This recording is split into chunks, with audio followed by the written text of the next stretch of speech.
hey, so yeah, Diet Mountain Dew this time, and that's what I got, as well as the green tea. And because this is the last session, the pay-per-view, I've worked through all my wrestling shirts, so I've just gone with the Gauntlet Hangouts shirt there. A couple of our players have the Gauntlet League Wrestling shirt. Our Kraken and Kent both proudly wear the new logo up there, as Tyler put it, the former champion, the Sub Pig. They're going to have to retire that shirt immediately after this show, I have heard. So we will see about that. So we're coming into Throwdown 2018. This is the big quarterly pay-per-view for Gauntlet League Wrestling. This is the first pay-per-view after they've come back and done the whole sort of season here in Gauntlet City. So that's a big thing. We'll have some returning NPWs on stage, and we've got some big matches. The big news is that Clara is out on a wellness violation, to almost no one's surprise.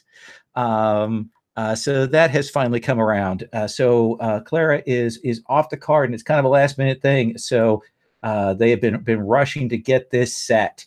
I've shown the players the card. If you're watching at home, you will get to find out what it is as we go along. But we are going to get started here in just a second. Hey, this is part of the Gauntlet Hangouts. It's an online gaming community. We have an online gaming con in a few weeks. You can check that out, all about that stuff, at gauntlet-rpg.com. We've got lots of podcasts. We've got a really cool blog with some really cool people writing for it, like me. So there you go. You can check that out. Lots of videos on my channel. You can subscribe if you like AP videos. If you don't like AP videos, you probably shouldn't be watching any further than this. But here we go. All right. So we are going to get started. At the top of the show, from last time, we've got two characters that have audience 4, which means that they get to do the over move this time. And I think I'm going to have the Punk Princess go first on the over move, and then I'm going to have Kent Reed go second on the over move. So absolutely. Punk, let's have you, I'm going to pull up my roll for your party, and let's have you make that move. Let's see how this goes. That is a 6.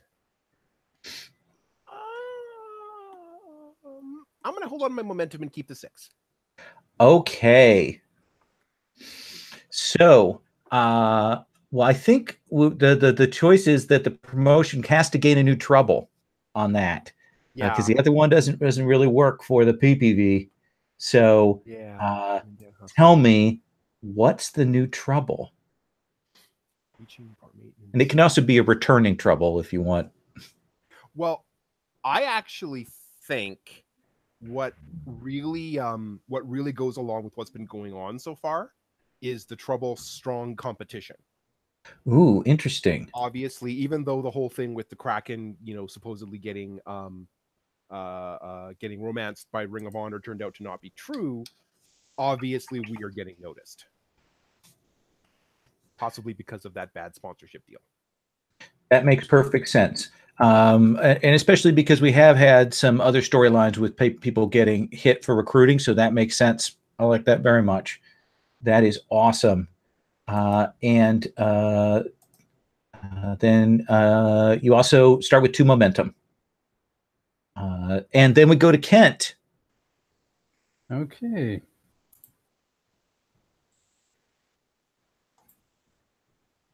Okay, that's a 6 plus my look of 2 to give us a total of 8. Okay, so choose whether you add or replace a promotion tag or pick one. Gain momentum, call someone out and gain heat with them.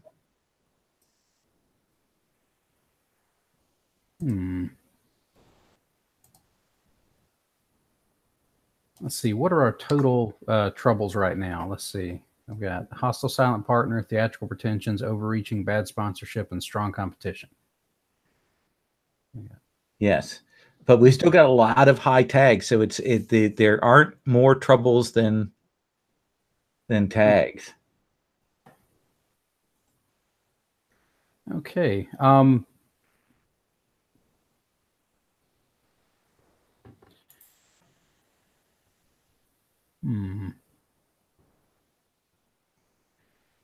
I know what I would change.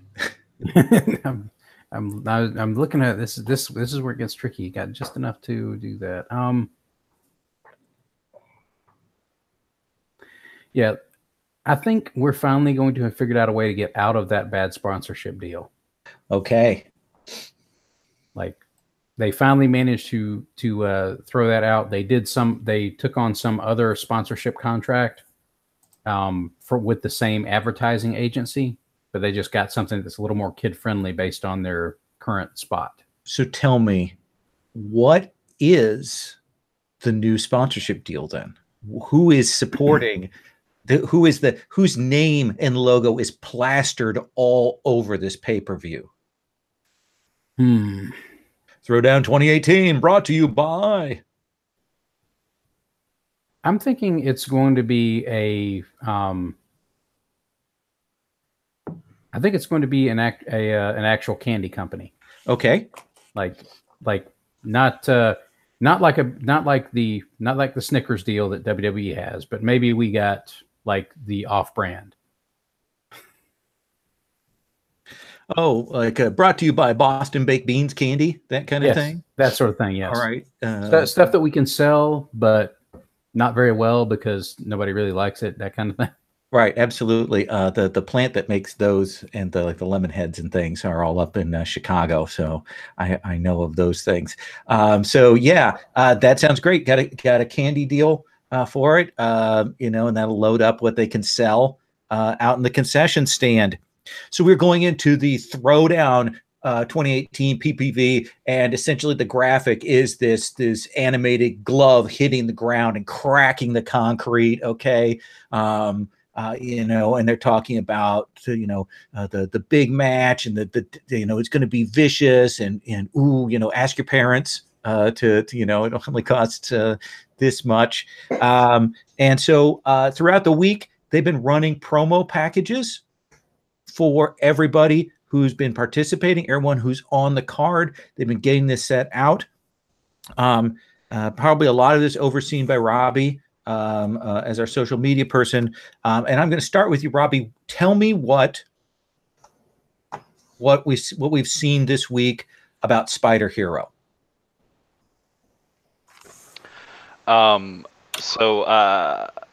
I think what we've seen is a couple of things. First of all, there's they keep playing this one over and over again. There's a spot of him in the spider cave, and he's got tied up on a sort of 45-degree medical bed. Like, there's Clara in like the sort of obscuring demon headdress, and she's got like the Anon mask fitted over. So it's definitely Clarabelle under there, thrashing and like screaming to be let out and going through a sort of demon withdrawal thing. But I think the second part is we get where I've just come from examining her, and there's some blinking like motherboard chip diodes thing, electrical majigger, that I pulled off of her, and I said, this is what they used in the ritual to try and bring her over to the Bleakwood side again. But I've only seen this sort of technology one other place. In the machine. I'm afraid that Hangman has gotten to him again. Luckily, I've studied his programming before, and I have the counter virus to fix him. All I need is one shot at him at the ring, him and me alone, with no other interruption. That'll get it. Awesome. And Machine, has there been a package, or we know there has to be, because we know that you've been put up on the card. What does that package look like? Given the kind of fallout that happened last time between you and management, how did that get patched up? It was pretty bad last time. What is the status of the Cestus group and Jeremy Bleakwood? All you know is that you got jumped by some guys afterwards. You thought you were fired, and then Hangman called you up like nothing had happened and said, "Hey, Clara's out. We need you for the show." Said nothing about the beating. Said nothing about Bleakwood. Nothing. Yeah. Said you got to come in this week. We'll get a cool promo package up for you. Yeah. God, I don't know. So do you think they just patched something together out of your old stuff? I think, yeah, I don't think he would have any part in it, in its creation. Like, he's coming in last minute. And it's sort of whatever they threw together. Okay, yeah, so it's all kind of highlight reel package, but they put it through the video mixer, so they've got all kinds of effects on there, and so they've made it look good. But of course, what they've done is they've gone back and they've made your eyes like glowing evil red, you know, to give it a real sinister look there, you know, and put little like maybe you're infected kind of markers on there. So it's very of a tape. And then Kent, what is your package look like? I think we're going to see Kent, basically little bits of him in each of his matches. All the stuff he's been doing backstage with Robbie, with the Wild Hunt, and you have still a couple of those big spots from earlier in the season, like his showdowns with Kraken. His match with Sub Pig, and basically all of the big spots he was able to work into those, and maybe just a few flashbacks of that one huge thing he hit with the Sons of Thunder way back when, like that big audience pop. A bunch of footage of that worked in as well. Nice. I like that.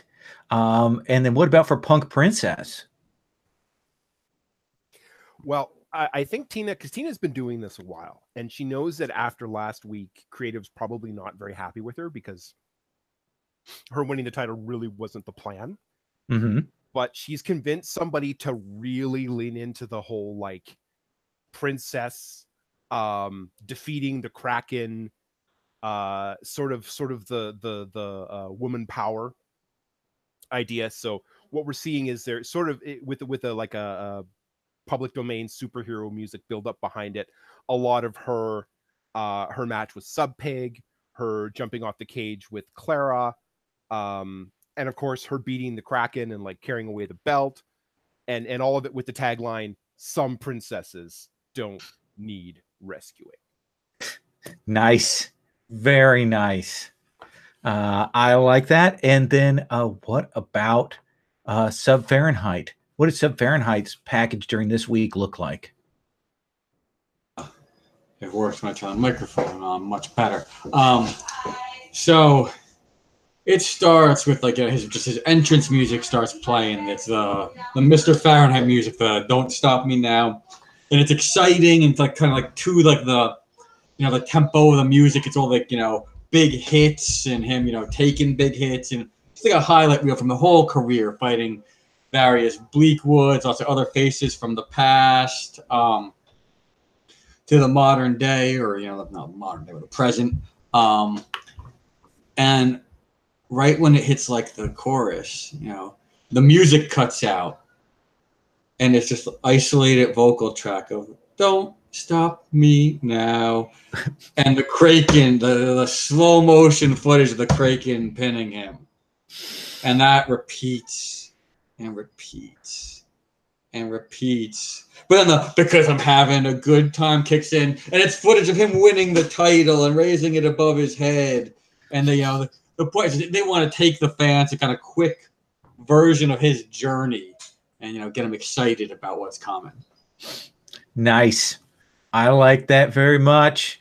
And then the one they've been running a lot of, Sub Fahrenheit's gotten a lot of play. But we've also gotten a lot of play. The Kraken's promo. What is that? I think we see a few of Kraken with his bigger moves, but it then shifts to where we see Princess and the people coming in to interfere with the match. and when that happens, Princess winning, and it kind of fades, the image fades and crackles, and we get that water kind of show as Kraken comes up out of the water. Something was stolen from the deeps. Tonight, I shall take the belt from Sub-Fahrenheit, and it shall go to the abyss with me. Nice. And we come to lots of show. They've sold out the stadium. They've got filled. They've changed out all the product stuff. They've chosen a night when the horse track is closed down for cleaning. So they got the full extra overflow parking lot there. And they've had food trucks out all day, and they've been drumming it up, and the excitement is out there. They've done a whole thing where they've had wrestlers out signing autographs, and they've done all kinds of promotional things. There's a whole animal rescue adoption thing that Underdog is doing, and so that's been going on all day as we come in, and we come in, and that first match is actually Serious Business versus the Gorgon. Okay, so we've got this light, athletic. She always goes and she slaps hands with the kids in the audience, and she's our Bailey. She's been with the promotion since the start, and she's just the sunshine and happiness. And we've got Gorgon, his huge monster of a wrestler there who's just come in, and so on. And so this is going to start us out where we're going to see, Serious Business, the heroine of Gauntlet League Wrestling, out there, and she gets squashed. Gorgon takes her apart. It's a mean match. Serious Business actually looks like of course it's kayfabe, but looks like she comes away with a serious injury from that. And you can see some of the other heels are women are in Gorgon's corner, like Rattler Queen and stuff, and they're just loving it because Serious Business has always been the hot stuff, and she gets taken down here to start this out. So it's a crushing defeat for the good guys right out of the gate there. But of course the Gorgon, she's new. She got put over by Kent. She got pushed, got put in where other monsters fell. She's kind of taken that role. And so she plays it up and sells it to the crowd. And then we come to another match, which is announced as it was intended to be a one-on-one competition between Spider Hero and the Machine, but we've had a last-minute entry, and this is going to be, says the Hangman, a fatal three-way. And so they would cut to Venomous's promo, which is just a package. They always tape his stuff ahead of time because he's not good on the mic. So they do that, and they have him in that sort of black toxic stuff. They want to get him into the ring because that Venom movie's coming up.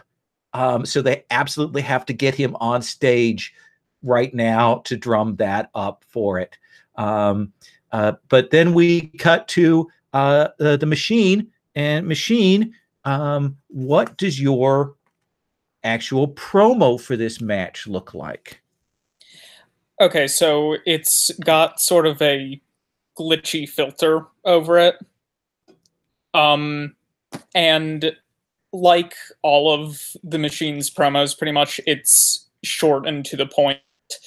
In that robotic voice, I think he says, Spider Hero is a threat to Gauntlet City. I will eliminate that threat. This cuts out. Awesome. Short and sweet. Let's have you roll cut a promo. Yeah, so good at that. That's 4 minus Yeah, that's a 2 total.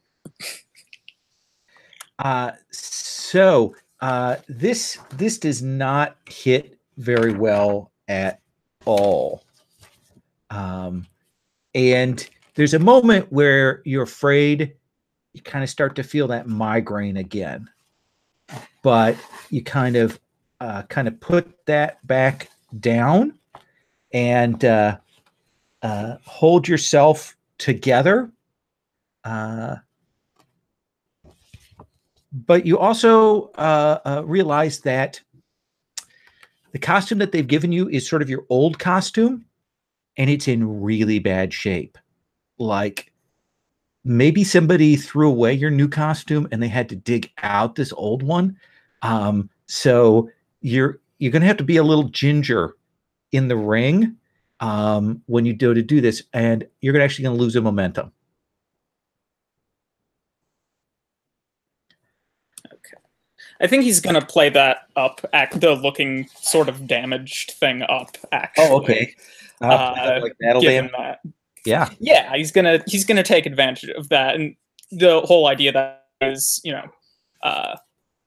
been reprogrammed maliciously, the whole glitchy aspect, it fits with that. So he's gonna roll with it. That sounds perfect. We cut from there to Spider Hero, your promo before you go into the ring. So my promo's got like the sort of quick hit version of the theme song that's sort of like the scene change music in the web show, and it's got the cameras on like what is obviously being held there. It's a photograph of the Gauntlet City First National Bank, and you hear Spider Hero's voice. All right, Spider Kid, I'm here at the location. What am I supposed to be looking for? And he takes down the photo, and then there's this construction site. Like, it's obviously a building being built, but to him, it's like, that's the bank, but destroyed now. He's like, oh my God, no! What's happened here? There has been wreckage here at one of Gauntlet City's oldest buildings and landmarks. He goes in to investigate, and there's this, like, montage scene as, all these bank security guards sort of come out behind girders and out of the shadows and stuff. And there's like a quick hit ninja fight scene with them as they're all like amazing and parkouring all over the place. But it finishes and he's standing in a ring of them and he looks down and they all have like the multicolored blinking LED things on their necks. He goes and picks one up and he looks at it. Just like I saw with Clara. What's this? And there's like this black oil substance. Venomous. And it cuts, and then he's there at the top of the ramp, pointing down at the ring with the spotlight on him, saying, "Venomous! I had saved the machine. I had turned him away from the evils of Cestus's clutch. But you're working with them, and you've reinfected him. I won't let you spread this evil any further." Let's have you cut a promo, sir. All right. Let's look.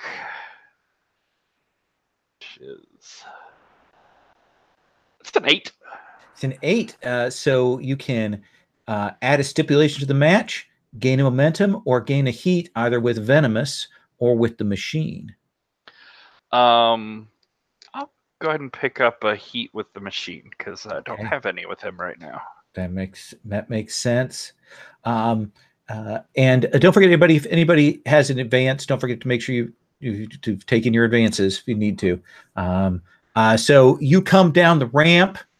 Machine, you and Venomous are in the ring. We've heard your various music spots before Spider Hero comes in. You've entered into there. But Spider Hero, his promo at least landed. So he is going to start in control of this match. So Spider Hero, tell me how this match starts out and who is on the commentator's desk for this one. Anybody want to be on the desk? Tyler, how about you? Let's put you on the desk. Sure.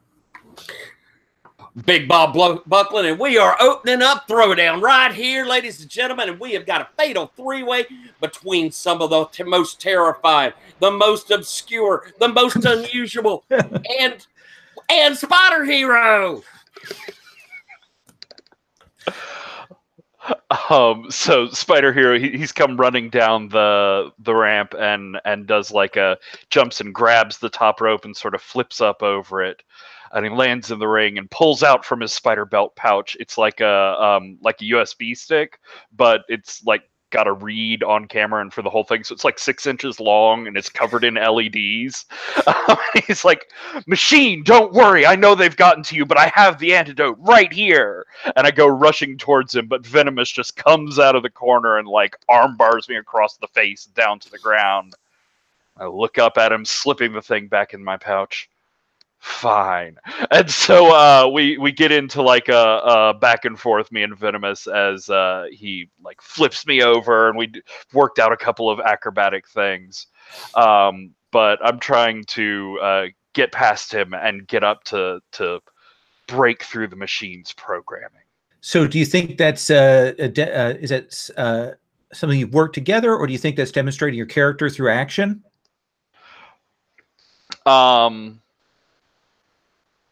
I don't know. Well, we with Venomous, it's working together. With Machine, he just showed up at the last minute, sort of thing. Okay, so either roll heat if you think it's focused on that working together, or look if you think it's about selling the whole Spider Hero gimmick. I think it's look. We've had a couple of bad promos going into this. We need to get things bumped up a little more. That makes sense. Holy cow, we're seeing hero versus villain right here in front of your very eyes. That's 9. Ooh. So I'll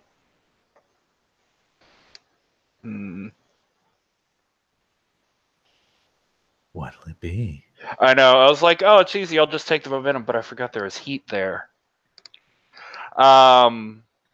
Yeah, I'll gain a heat. I'll spend a momentum and get up to a 10. Oh, okay. And you keep control of the match then. Yes. So how do you push Venomous back?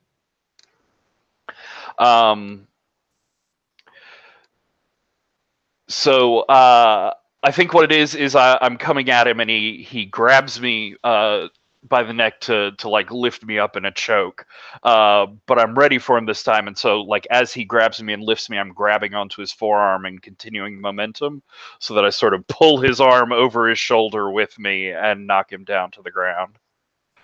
Nice. And then what happens? To continue on Venomous, or are you going to try and work on the Machine? What do you think?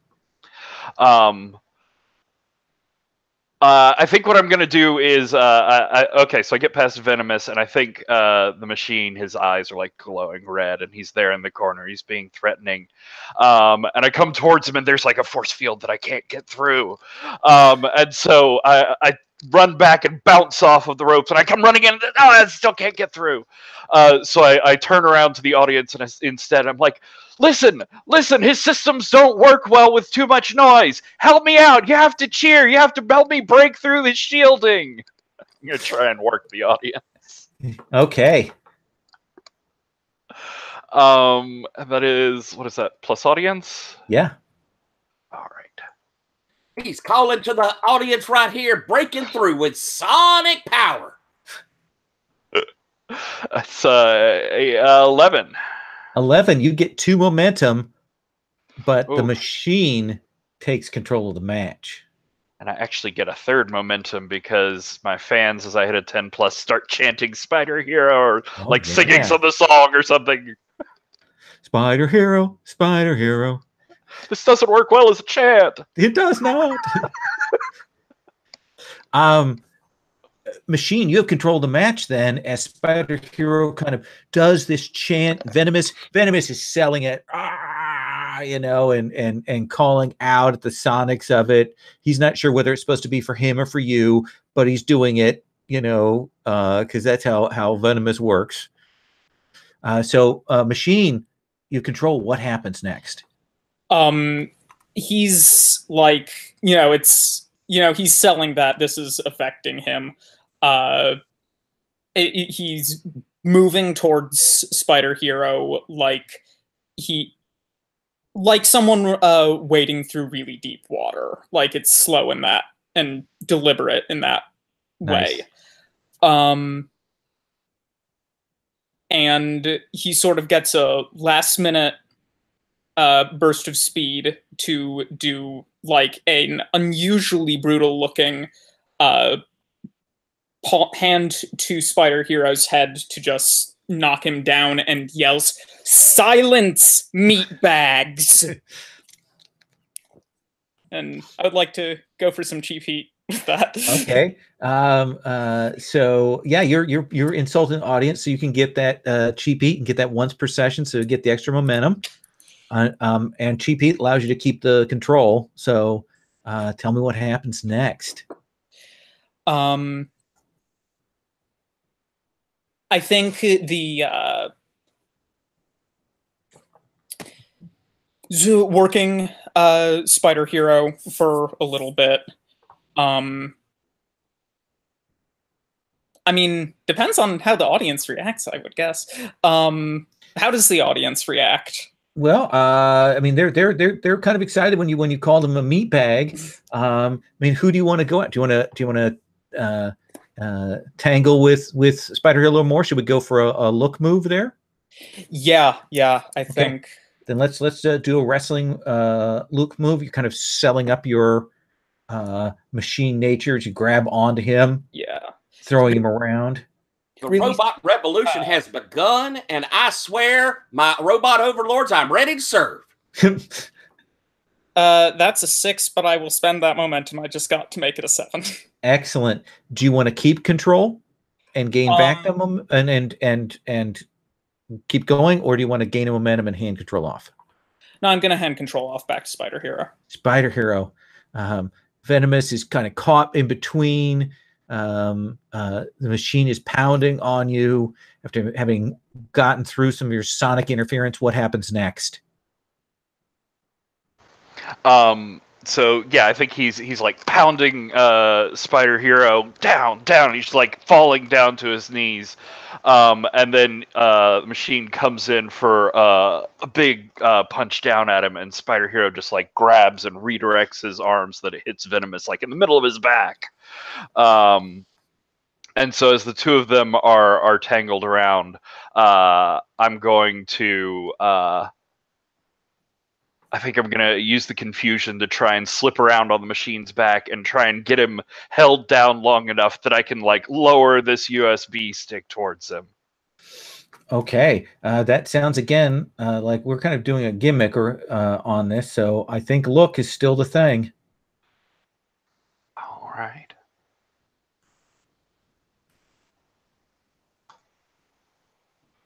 Oh. It's a 10.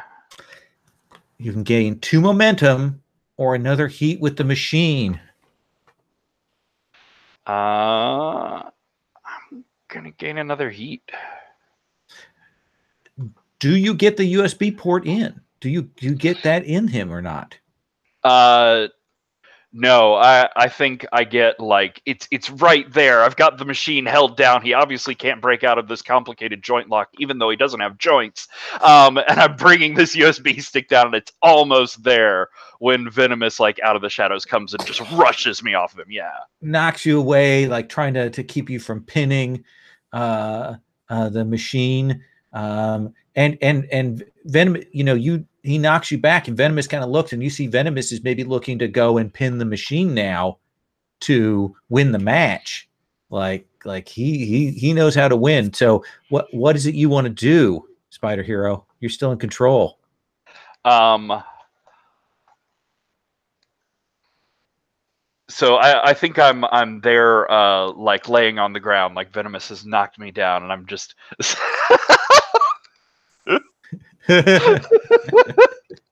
Sorry, save me, Spider Hero. So I've been knocked down to the ground. I'm groggy, and I see Venomous like he's taking this one of those ridiculous like back all the way up to the corner and take a running start sort of thing. And so like I'm laying down, but I'm looking inside of my head at the audience, and I have like a finger up to my lips, like shh. So that part of the audience, they know what I'm doing. And as he comes in, I like scrunch myself up and do a kick up, like handstand kick up into his chest, so that Venomous, as he's diving in at the machine, I'm gonna try and just bounce him up and over the ropes and into a table. Ooh, that sounds like maybe a little more technical there. We rolling work on that? Sure. Holy cow, where did that come from? Spider strength. You got that's an 11. That's an 11. So you can gain 2 momentum or another heat with one of your opponents. I'll take the heat. Okay. Is that bringing you up to 4 with machine? It does. Wow. Meanwhile, I have 0 with you. So what happens next? You're still in control of the match. Knocked Venomous back. He's collapsed into the corner. The machine's there. You're there. I think I'm like I climb up onto the ropes, and I'm sort of standing with my knees up on the higher rope, and like hands up, cheering to the crowd, like, yes, you, Gauntlet City, you've helped me take down this terrible criminal. Your cheers are what's powering me through this, or some dumb bullshit like that. But I'm cheap eating. There's your cheap heat, and then what happens? I think I'm up there and just sort of soaking it in, and I'm gonna pass off to Machine. Machine. Spider Hero is perhaps basking too much in the adulation of the crowd. It is a human emotion, this. yeah, I think I'm gonna be dirty. And I'm not sure how it would work technically. Sure. But while he's up there on the rope, like basking, doing something nasty to just knock him down out of the ring. Does that work with these rules? Yeah. Yeah, down out of the ring. So do you think that's a physical strength thing? Or is it you kind of showing off your machine gimmick? I was thinking it was more of a heel move. Okay. Do you have two momentum? Oh, right. You have to spend 2 momentum to do that, right? But I mean, it's a heel thing, but we frame it in terms of the role. I mean, do you think it's a technical thing? Like you're trying to be careful with the lifting him up and throwing him? It's definitely technical, because like that's a kind of dangerous thing to be doing. Absolutely. So go ahead and roll with work. 8. That's an 8. I think as we go, holy cow, that spider is flying. The machine was not willing to put up with that kind of grandstanding. I'm putting him over. Okay. So Machine, you still have control of the match as Spider Hero goes crashing out onto a table out there. So you can get 1 heat with Spider Hero, or you can get 2 momentum. I'm gonna get that heat. Okay. And what happens next? Do you follow him out, or are you going to work on Venomous, or what? I'm following him out, jumping down there. And I think it's the machine going in for the finishing blow. When he looks down and there's the USB thing Robbie's got stuck in his chest. And his arms fall and his head falls, and he goes completely still and silent for maybe a little bit too long. And then he reboots and looks around. Spider Hero? Well, this is perfect, because here's the thing. The machine is booked to win this match.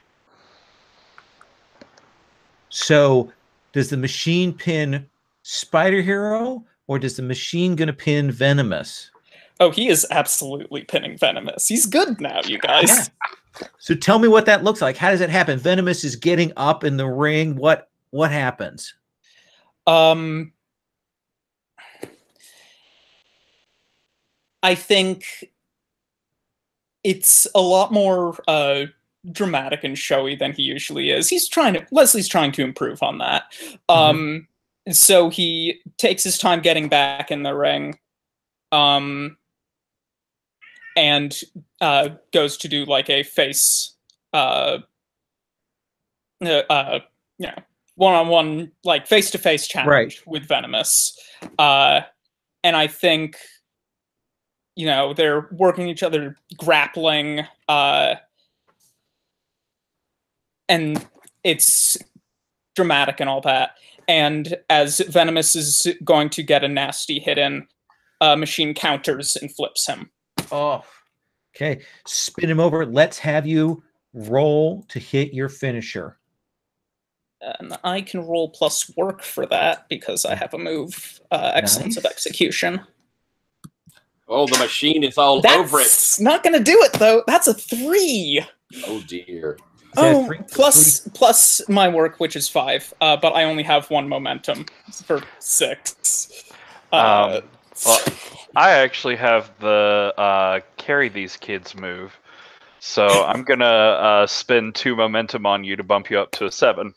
Nice. And I think Spider Hero is like standing on the turnbuckle at the outside, turning around to the crowd and getting them to chant, "Machine! Machine! Machine!" Nice. So what do you think is the result? On a 7 and 9, then, Venomous makes you work for it. Does Venomous counter and you have to slap a real submission hold on him? And you gain 2 momentum. Or does he no-sell your finish and you have to hit him with it again and you gain a heat with him? I think it's going to be the momentum. Okay.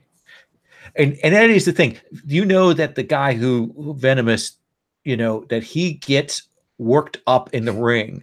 And there is that bit where, you're a technical wrestler, right? So you do have to slide an arm lock and get him locked in there hard. And what do you say in his ear to get him to chill? It's like, please calm down. I'm sorry about this. Sorry. Okay. And he'll do the fall. Venomous is no John Henry. The machine wins. The machine wins.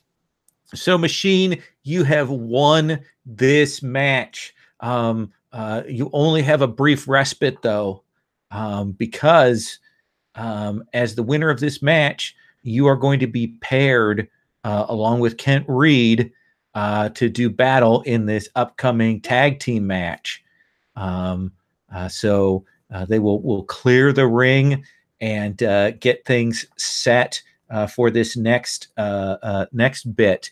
And so we'll clear that out. If you had, and I think you're going to get an audience increase there, right, Patrick? Well, I have the student of the game. Whenever you lose a match to someone with a higher work than you can choose to lose all your heat with them if you do take +1 work. Ooh. So would I still count as having that for the advance, or would that? I'm just not sure how those interact. And I would like to do the work thing. So I think either you would take the advance or you would take the work there. That's sort of what I figured. Or so yeah, I'll drop that back down to 0, and I'll take a +1 work. That seems cool. So they're getting ready, getting set up for this next MPW match. I don't know if anybody wants to do any backstage stuff before we roll forward. Is anything off the top of their heads? Yeah. Oh, sorry. I have just like an image of like a really brief scene with Machine going up to Spider Hero and offering his hand, like for shaking. Nice. Look, we get the 2 heroes coming together. Yeah, and I'll lean and whisper, "Look, before this taping gets much further, come back with me. We can throw together something better than this old crap." Thank God. Thank you. That sounds perfect. The next match. I'm sorry, Lowell. Yeah. I Oh, yeah. dropped it for a second. Oh yeah, I would run to a backstage thing Sure. where my guy wants to approach the booker, I guess Hangman now, right? Well, the booker is actually Bleakwood. Oh, well, Bleakwood. I guess Hangman's like kind of the agent. Yeah, he's the manager. Bleakwood's doing is the sort of the creative director. All right. I think though that it's still going to be Hangman though. Okay. Yeah, he doesn't look happy. What's up, Pig? I want to talk to you about the match tonight. I mean, after the shit you pulled, you can't put the belt on him, right?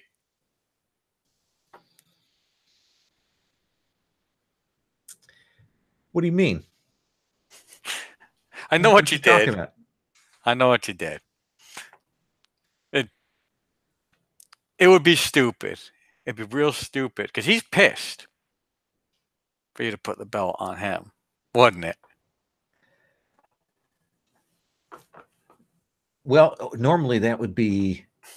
Well, I don't want to. What do you want, Pig? I just want some sense of what's going on tonight.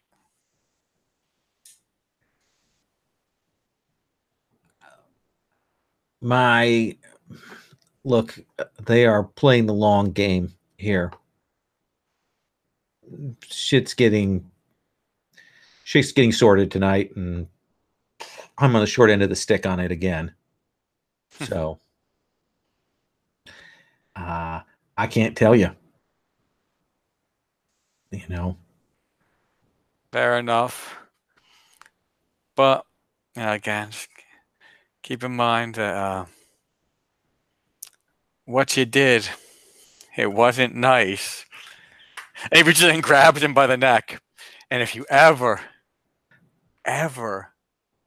think of pulling that shit with me, well, you're not going to like what happens.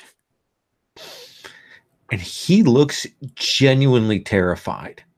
Like you got a hold of him and you did it completely unexpectedly.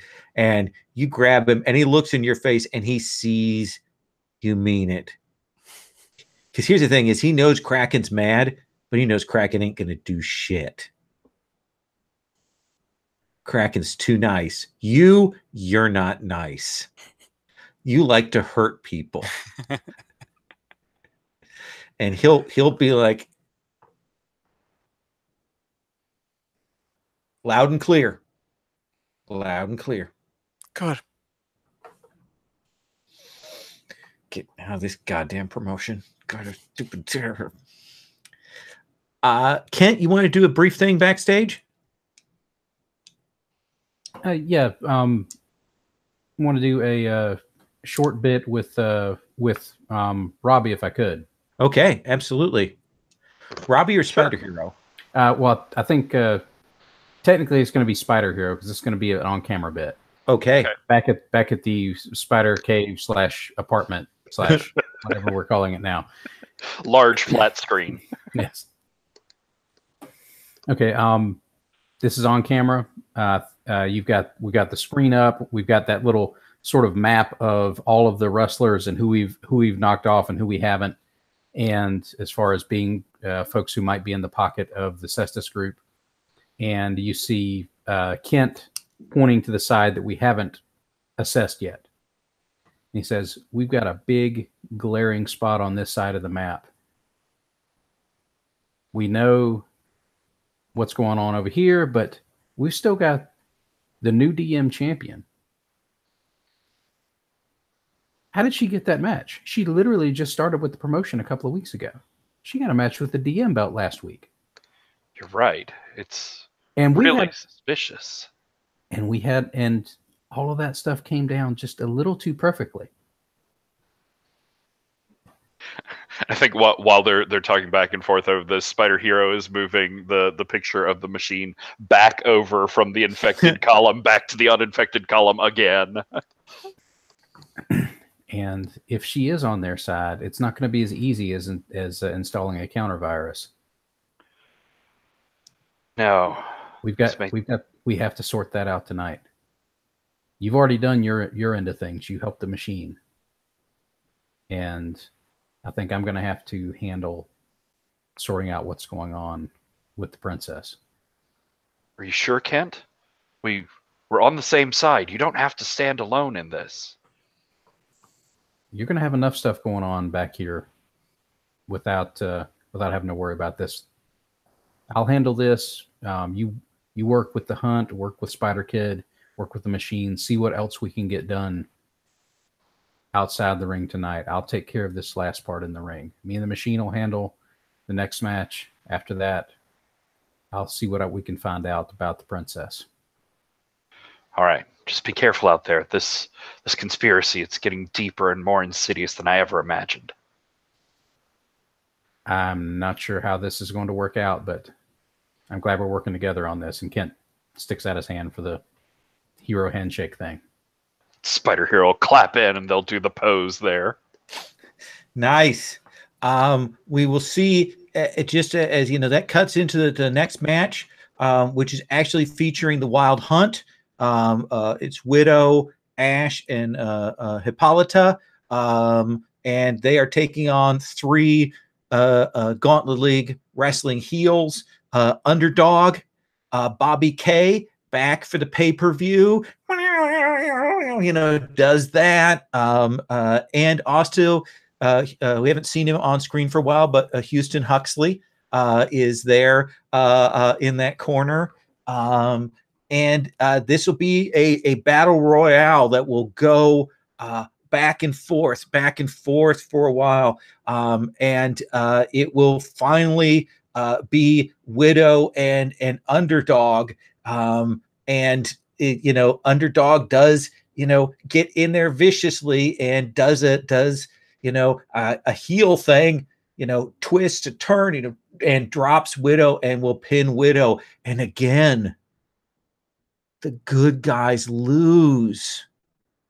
But they look good. They give them a long, good. It's a good 15-minute match there. They let everybody have time in the ring. They also have the rest of Bobby K's band standing around, so they get some shots of the other wrestlers that are in their rock and roll attire that are there, and it will go over. Lucifer X, Bobby K, they probably mix up the announcement on the thing. What would you like to do? Joe? Sorry, I didn't want to interrupt calling the action. That's really sure mid card, but I want to do Tina's sort of promo for her match. Okay. Do you want to do it right before, or do you want to do it now? I think now would actually be really cool. Sure, absolutely. Okay. So what we see, this is obviously pre-recorded. We see a camera moving through the dark city, and we don't necessarily recognize where it is. And we see a shadowy figure with a crowbar, and they break through a door. And then the next thing we see is the inside of the spider lair, which we've seen before. And we see Clara still tied up to the 45-degree table, but not move. But and the camera comes up, focuses, and then suddenly Clara starts moving, and then we hear Tina, shh, shh, and the camera spreads out, and we see Tina dressed in her normal street clothes. Shh, it's okay, Clara, it's okay. And then they change the angle so you can only see Tina, so that we don't know it's actually Clara, not Clara. But Tina takes off the anonymous mask, and I have to do this, Clara. He thinks he's ready. He's not ready. I've known since I've come back that he's not been ready. I'm his friend. I may be his only friend. And if Kent is going to fight monsters, then I will become a monster. And then the last thing we see is Tina putting the demon mask on. Nice. Roll with look. Good promo. Absolute roll with look. That is an 8. That is an 8. Do you want momentum, heat, or stipulation? Let's grab that heat. Okay. Perfect. So we're going to cut from that to Machine and Kent. Tell me what your combined entrance looks like. What does your tag team entrance look like? And Machine, what has changed on your costume? Let me ask you that first. From the last match, or yeah, I'm assuming costume. I assuming that Robbie has gotten you some better duds. Yeah, I think maybe they managed to dig up his old costume, called in some favors to real quick get like the one that cracked eye repaired or replaced. Also, it never came up before, but way back when earlier this season when we were creating the machine, one of the questions was who was holding me back, tag team, and the answer was Kent. So nice. Just putting that out there. I had that planned. That's just all planned. Yeah, it's all planned. That's how it works. I knew you remembered you were in a tag team, and this is just beautiful. I like that. So that's how the promotion works. They're smart that way.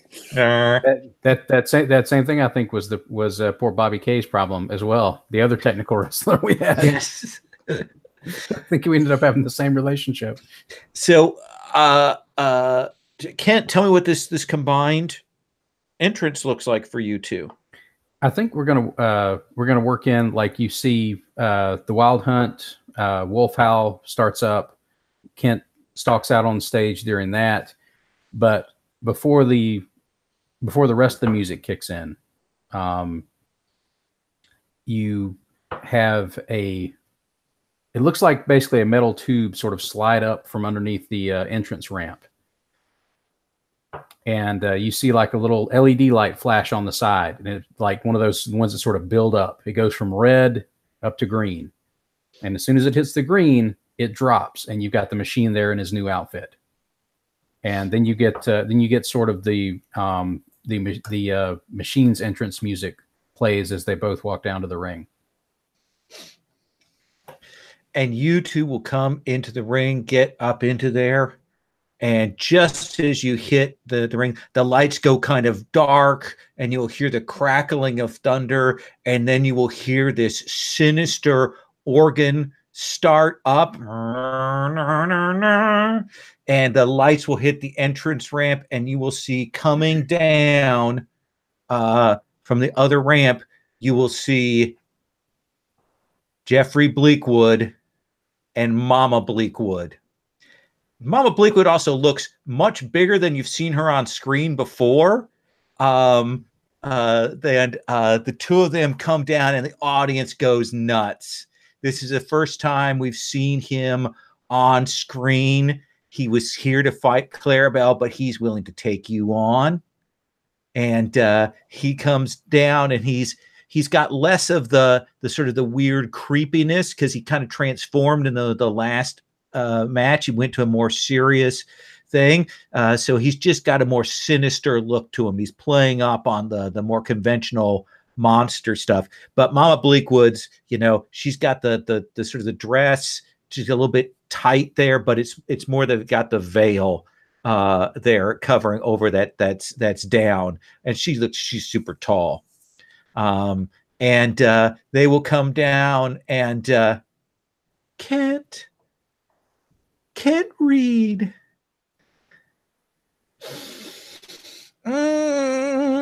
You think you're ready for this, but you are not.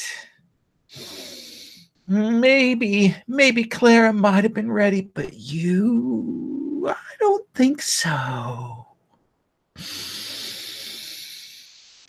And he will send Mama Bleakwood up to start the match, and she starts the match, big covered, gloved, and the sort of the black widow's dress on and the veil.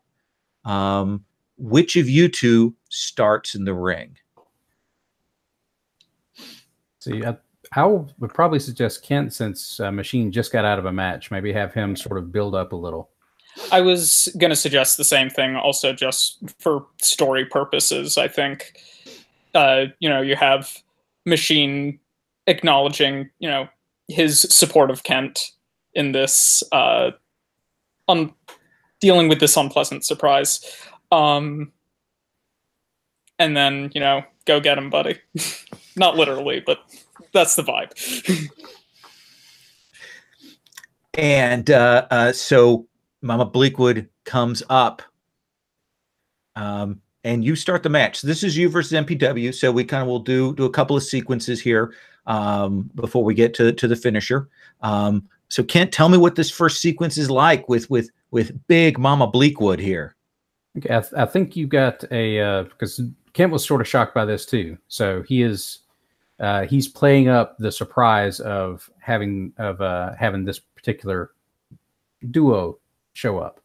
So he is basically going in for sort of like the testing, like the reaching out and the doing the test of strength / tie up. And what I think initially happens is it looks like Mama Bleakwood is going to go into that tie up, do the little sort of test of strength sort of thing. And of course, Mama Bleakwood's strong. Yeah, but she looks like she's going to do it, and then she just plants a big boot right in the center of his chest. Boom! Kicks you back. Then what happens? I think Kent basically takes that boot, goes down, rolls back up, and comes back in and goes for a lariat that hits, staggers her back a little bit, but she doesn't go down because she's huge. And I think Ken goes back off the ropes, comes back in, hits another lariat, again the stagger. Maybe she staggers a couple of more steps this time, sways a little bit. And then finally he comes off with another big lariat, and that one actually finally takes her off her feet. All right. So that sounds like work? Yeah, I think that's a work. Okay. That's a 10. That is a 10. So you can take 2 momentum, or you can gain a heat with one of them. Okay. Let's see. I think I'll take the heat with Jeremy. Okay. And I'll keep control. And you when you keep control, and you can tell me when you want to tag out, but when you pull up, you will tear away Big Mama Bleakwood's veil, and we will hear, and you will see Skunk Ape in this widow's dress, big patchy fur attached there, gives out this primal roar and goes to hit you with the big axe handle hands, trying to beat you back while you're surprised. But you still have control of the match. Well, I think the beating back does work because Kent's really selling the surprise, and probably the stench.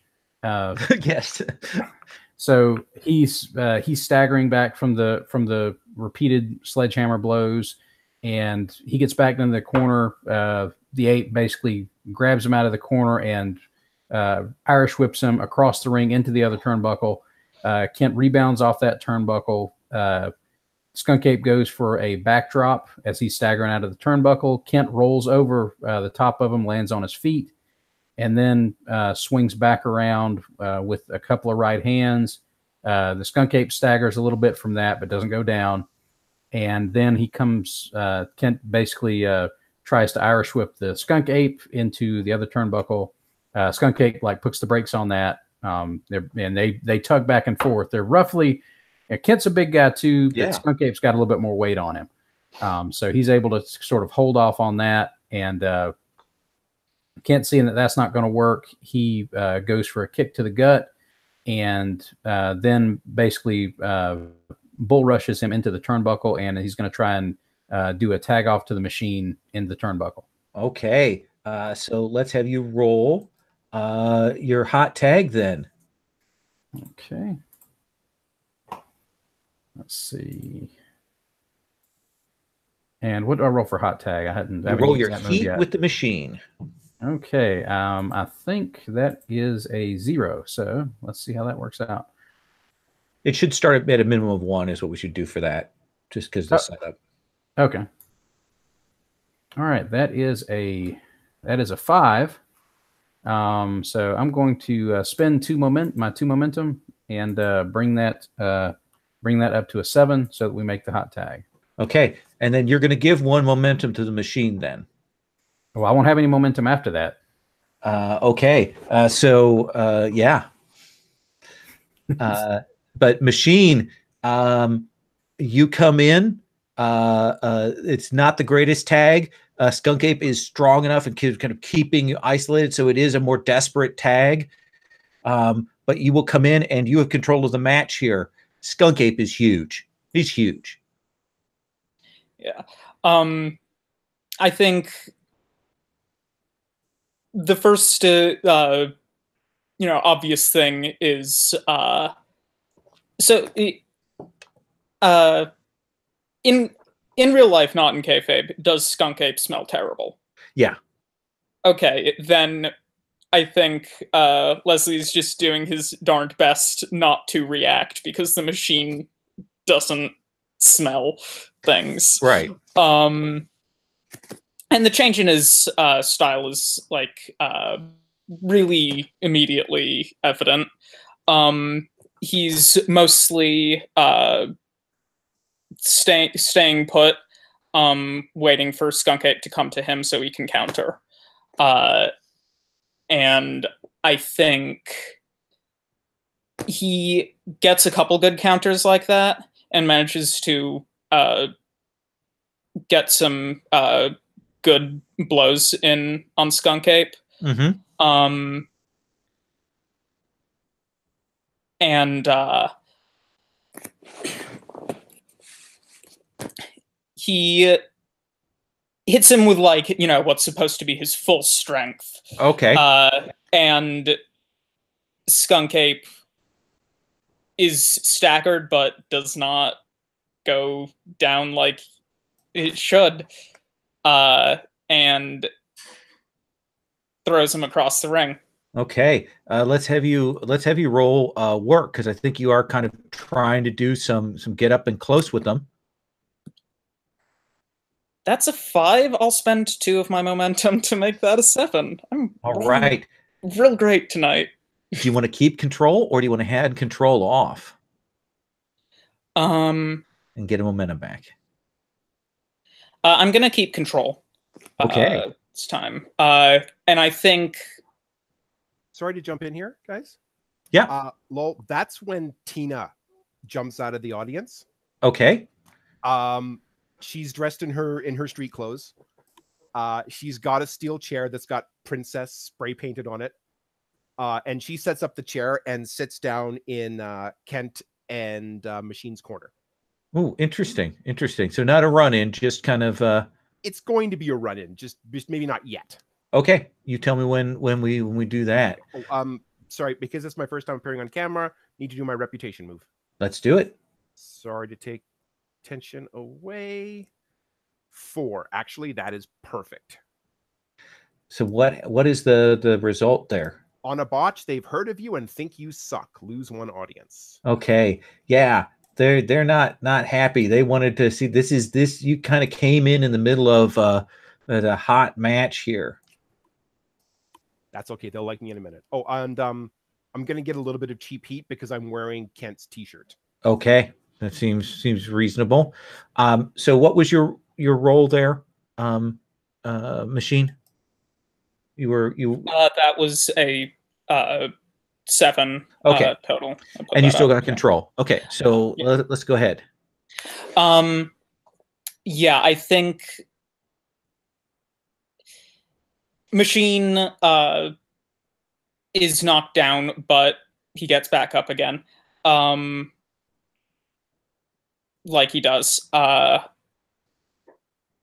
And just goes in for a really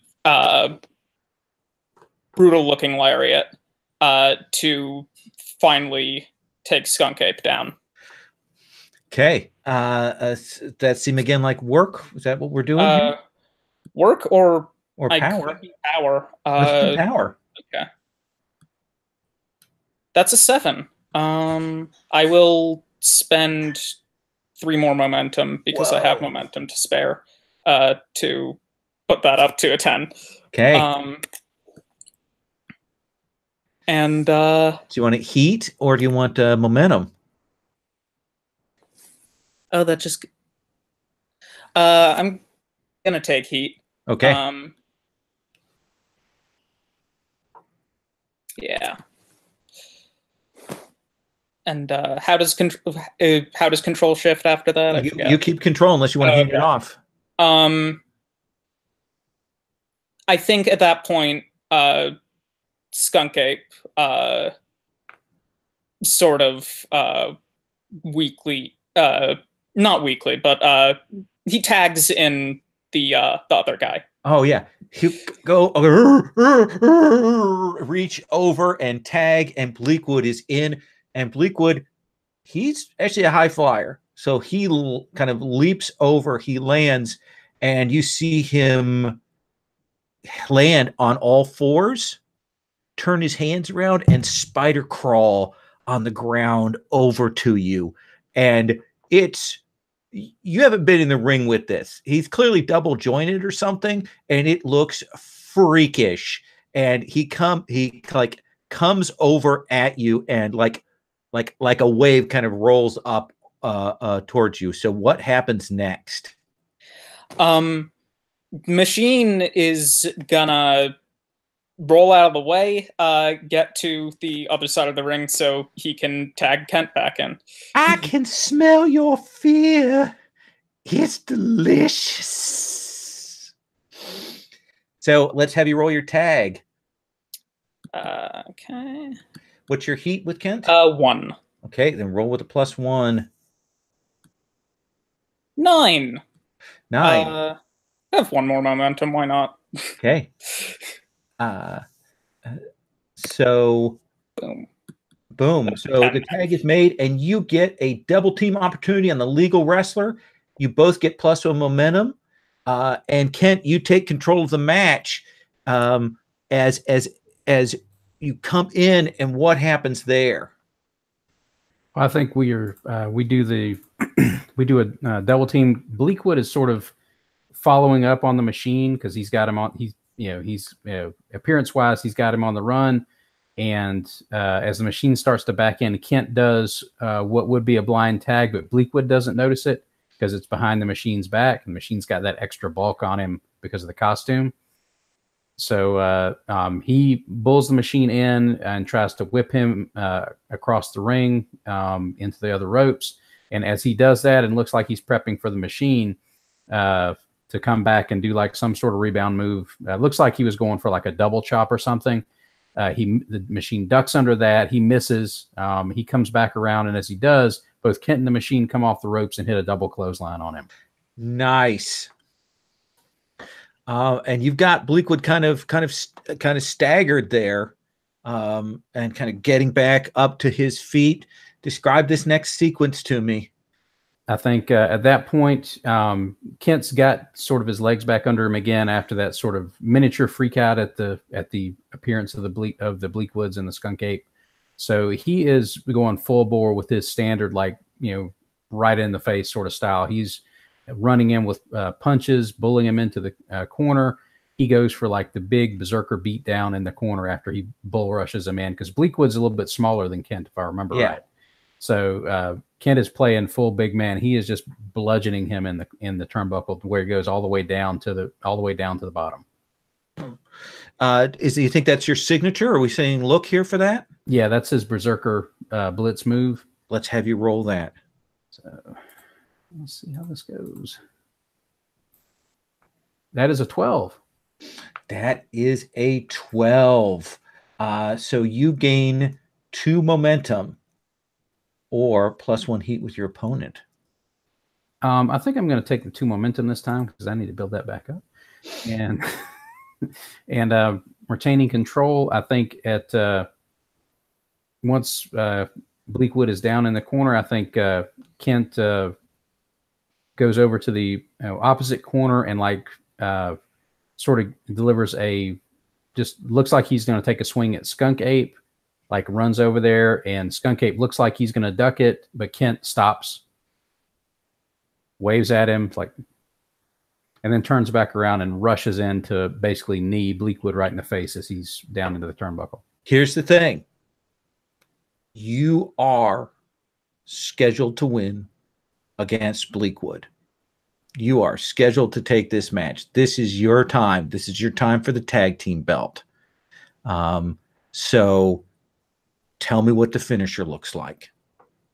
Okay, I think he hits that knee, and Bleakwood sort of rolls out of the turnbuckle stunned just to lay on the mat. And at that point, he's going to do he's going to look over at the machine, and what he's going to do is he's going to hoist Bleakwood up into like a press slam, is going to toss him at the machine, and the machine's going to hit basically a big double fist right to Bleakwood's face. He staggers back in the ring, and Kent makes the pin. Okay. So that's definitely when I'm doing the run-in move. Okay. I am doing the run-in move against Kent. Okay. So I'm gonna roll that. Oh, for crying out loud! Well, that's a botch. That is a botch. Yeah. So That you're on that chair. This is a run-in. You go to get up, and the floor is surprisingly sticky here tonight. There was a lot of sugary stuff, a lot of candy and things. And there is that bit where your boot catches on that, and you come down and you hit your knee on the concrete. Oh. When you go to do that, and you're going to mark an injury. Yeah. Kent, roll your finisher. Okay.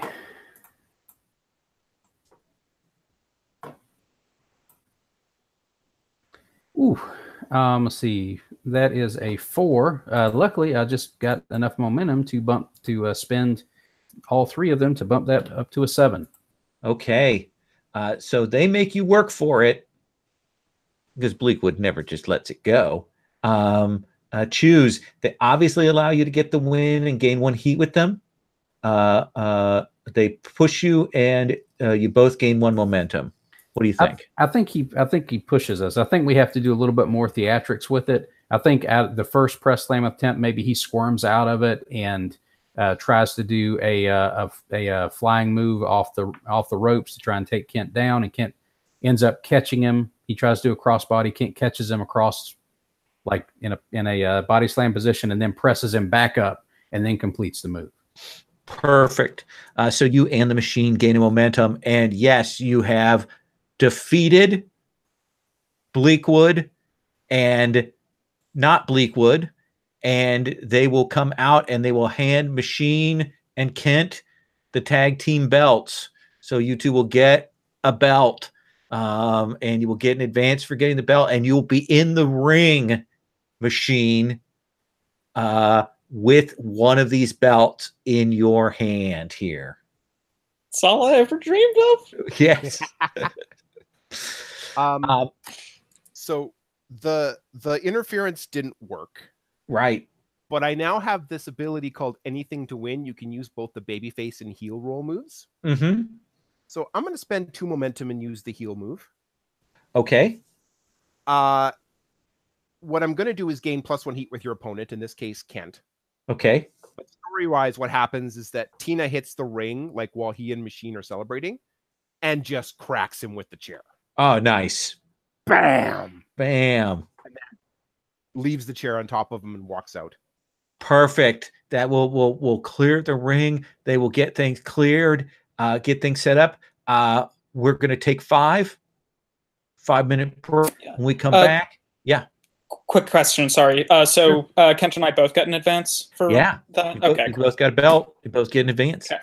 We're going to come back, and it is going to be the battle between Kent and the now injured Princess. Matt, can I have you on the commentator table for that one? If he's there, he might be muted. We'll come back. I'm always here when the camera's off and I'm muted. It's just Okay. kids aren't asleep yet. Oh yeah. we'll take 5. We'll come back. We'll do that match, and we'll put Matt on the commentator table.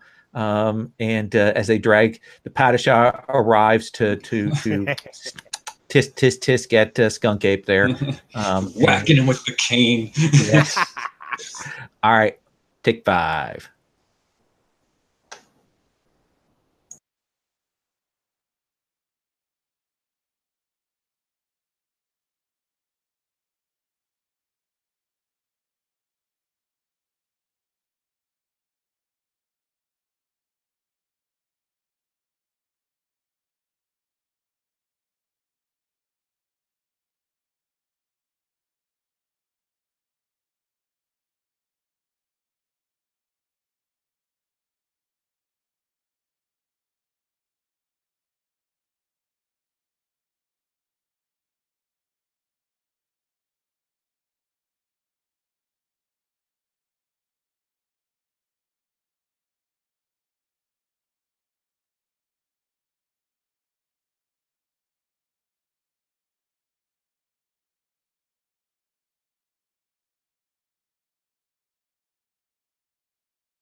Everyone should go out and get one of these amazing Gauntlet Wrestling shirts. Fantastic. Just saying.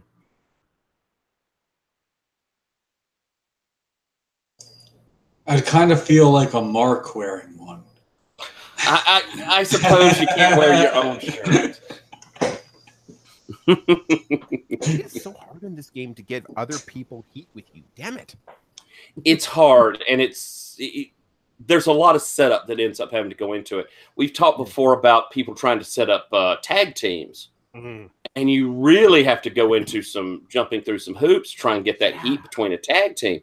It starts, you have to do promos on, your tag partner and stuff like that.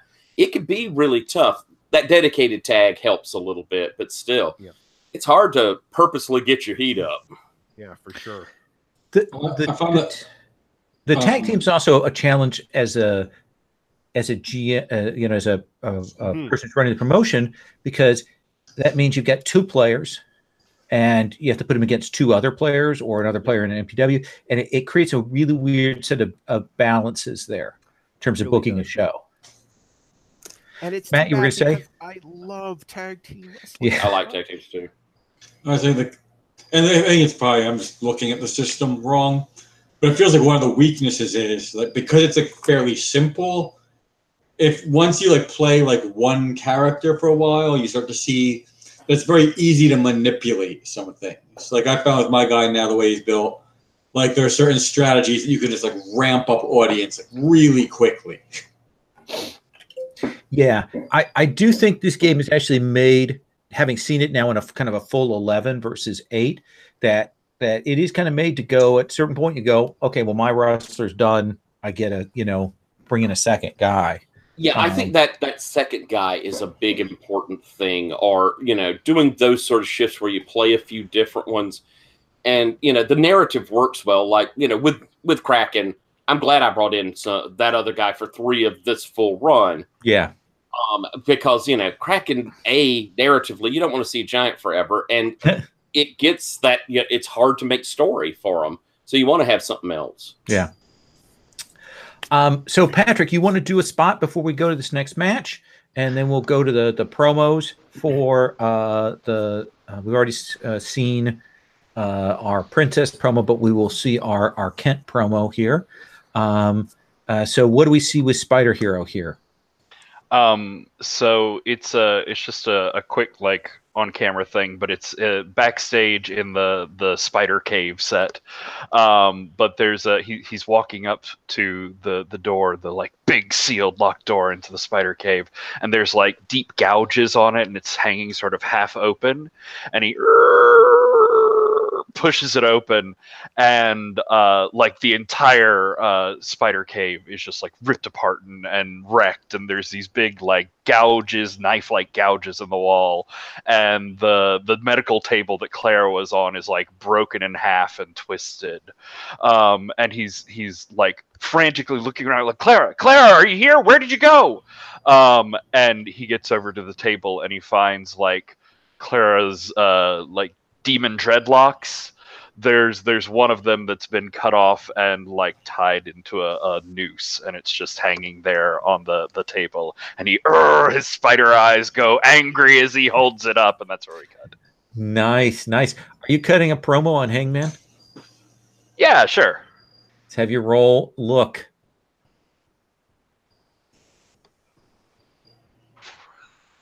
Seven. I'll stick with 7 and pick up a heat with him. Okay, that sounds good. Kent, what does your promo look like? I think you see Kent stalking through backstage. You see that. I'm sorry. I'm gonna pause here for a second because I apologize. I super apologize. I told Tyler he was gonna have a bit, and I just remembered that I said he would do that. But I don't want to break the flow there. I apologize. No problem. Tyler, let me have you have your bit. I'm sorry. It's all right. I'd like to do, and it's off camera. Okay. I'd like to go and have a moment with Pig. I am interested. Matt, do you see us? Do you think we actually do? Because it could be a little flashback here. Do we actually work in the ring together to set up a match, or do we just sit around and talk what we're doing? That's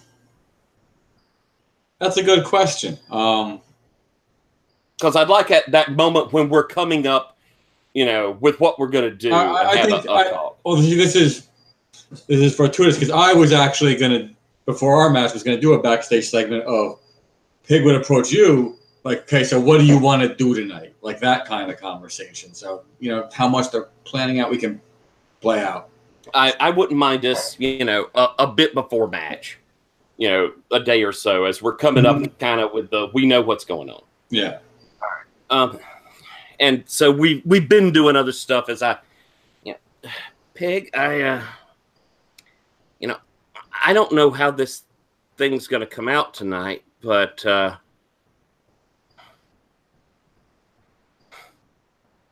Pig, I want the belt. You know what? I think, first of all, good for you. Good for you that you asked for it. And I think you're right. I think you should get it. Look at me. I'm not the champion. My money's in the chase. Well, and I'll be honest with you. You know, your medallion's selling off the tables, and I was like fucking in the rain having to find a rat so I'd had a place to sleep. Yeah. I need the money, Pig. Yeah, some guys need the prop. I don't. It's all yours tonight, whether they like it or not, because you don't owe them shit after what they did to you. And really, if we decide we're doing this, what can they do to stop it? Well, they sure aren't going to get into your face, Pig. Like I say, it's just, you know, it's the business, but, you know, it sells a lot hotter when you've had that belt around you. I don't mind just dropping it back and forth. You know, have the big one here. We could get months of payoff of us roaming around. Couldn't agree more. So tonight has to look good. I'm going to hit you hard. I'm telling you that now. I can take it, Pig. And I want you to hit me hard. And I'll kind of look at you because I think you're still bruised up, aren't you? I mean, you're still bruised up from the old dog match. He completely no-sells that. I see, look, okay, Pig, don't worry. We're going to give him a hell of a show. That's right. I want you to really lay in. Keep in mind, our next match might not be here. So, screw them. And by the way, you should really fuck up Hangman for what he did. I'm kind of surprised you haven't yet. I'll try and get to him. And we do see kind of a mean look on nice. Kraken's face, I think. We had. Just a reminder about injuries. Injuries clear when you advance. You can reduce. I think it's all your injuries clear when you take an advance, or at least all. No, you can erase one when you advance if you want to. That's right. Thank you. So Kent, I apologize for cutting you off there. Let me hear it. Okay, I think you find Kent's in the back, and you see him on the camera reach down and pull up a duffel bag, a very particular duffel bag, a duffel bag that has been on camera at several points in the last couple of weeks, and he upends it and dumps all of the stuff out of it. You've got the kendo stick falling. The kendo stick. You've got all of that different stuff just falling out on the floor. And you see Kent look back at the camera and say, "Tina, we've known each other for a long time. You have been my partner before. You've said you were my friend, but you showed your true colors out there tonight. Wise people have said at many different points that when someone shows you who they are, believe them. You showed me tonight. And tonight, I'm going to show you. You don't think I'm ready? I'm going to make sure by the end of the night, you will know exactly how ready I am as I step over you and take that belt. I'm walking out of here tonight with both of these belts." And he holds up the tag team belt. "And you walk out of here with an empty bag that used to be full of junk props." And he takes the bag and he throws it at the camera. Nice. Nice. Let's have you roll look. Let's see if the dice don't want to kill me tonight. Let's see how it works. Let's see. That's an 8 plus 2 for a 10. Nice. So you get +1 momentum, and you get to pick one from the 7 to 9 list. Okay. Let's see here.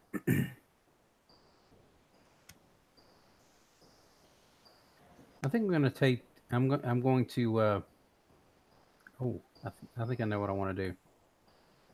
I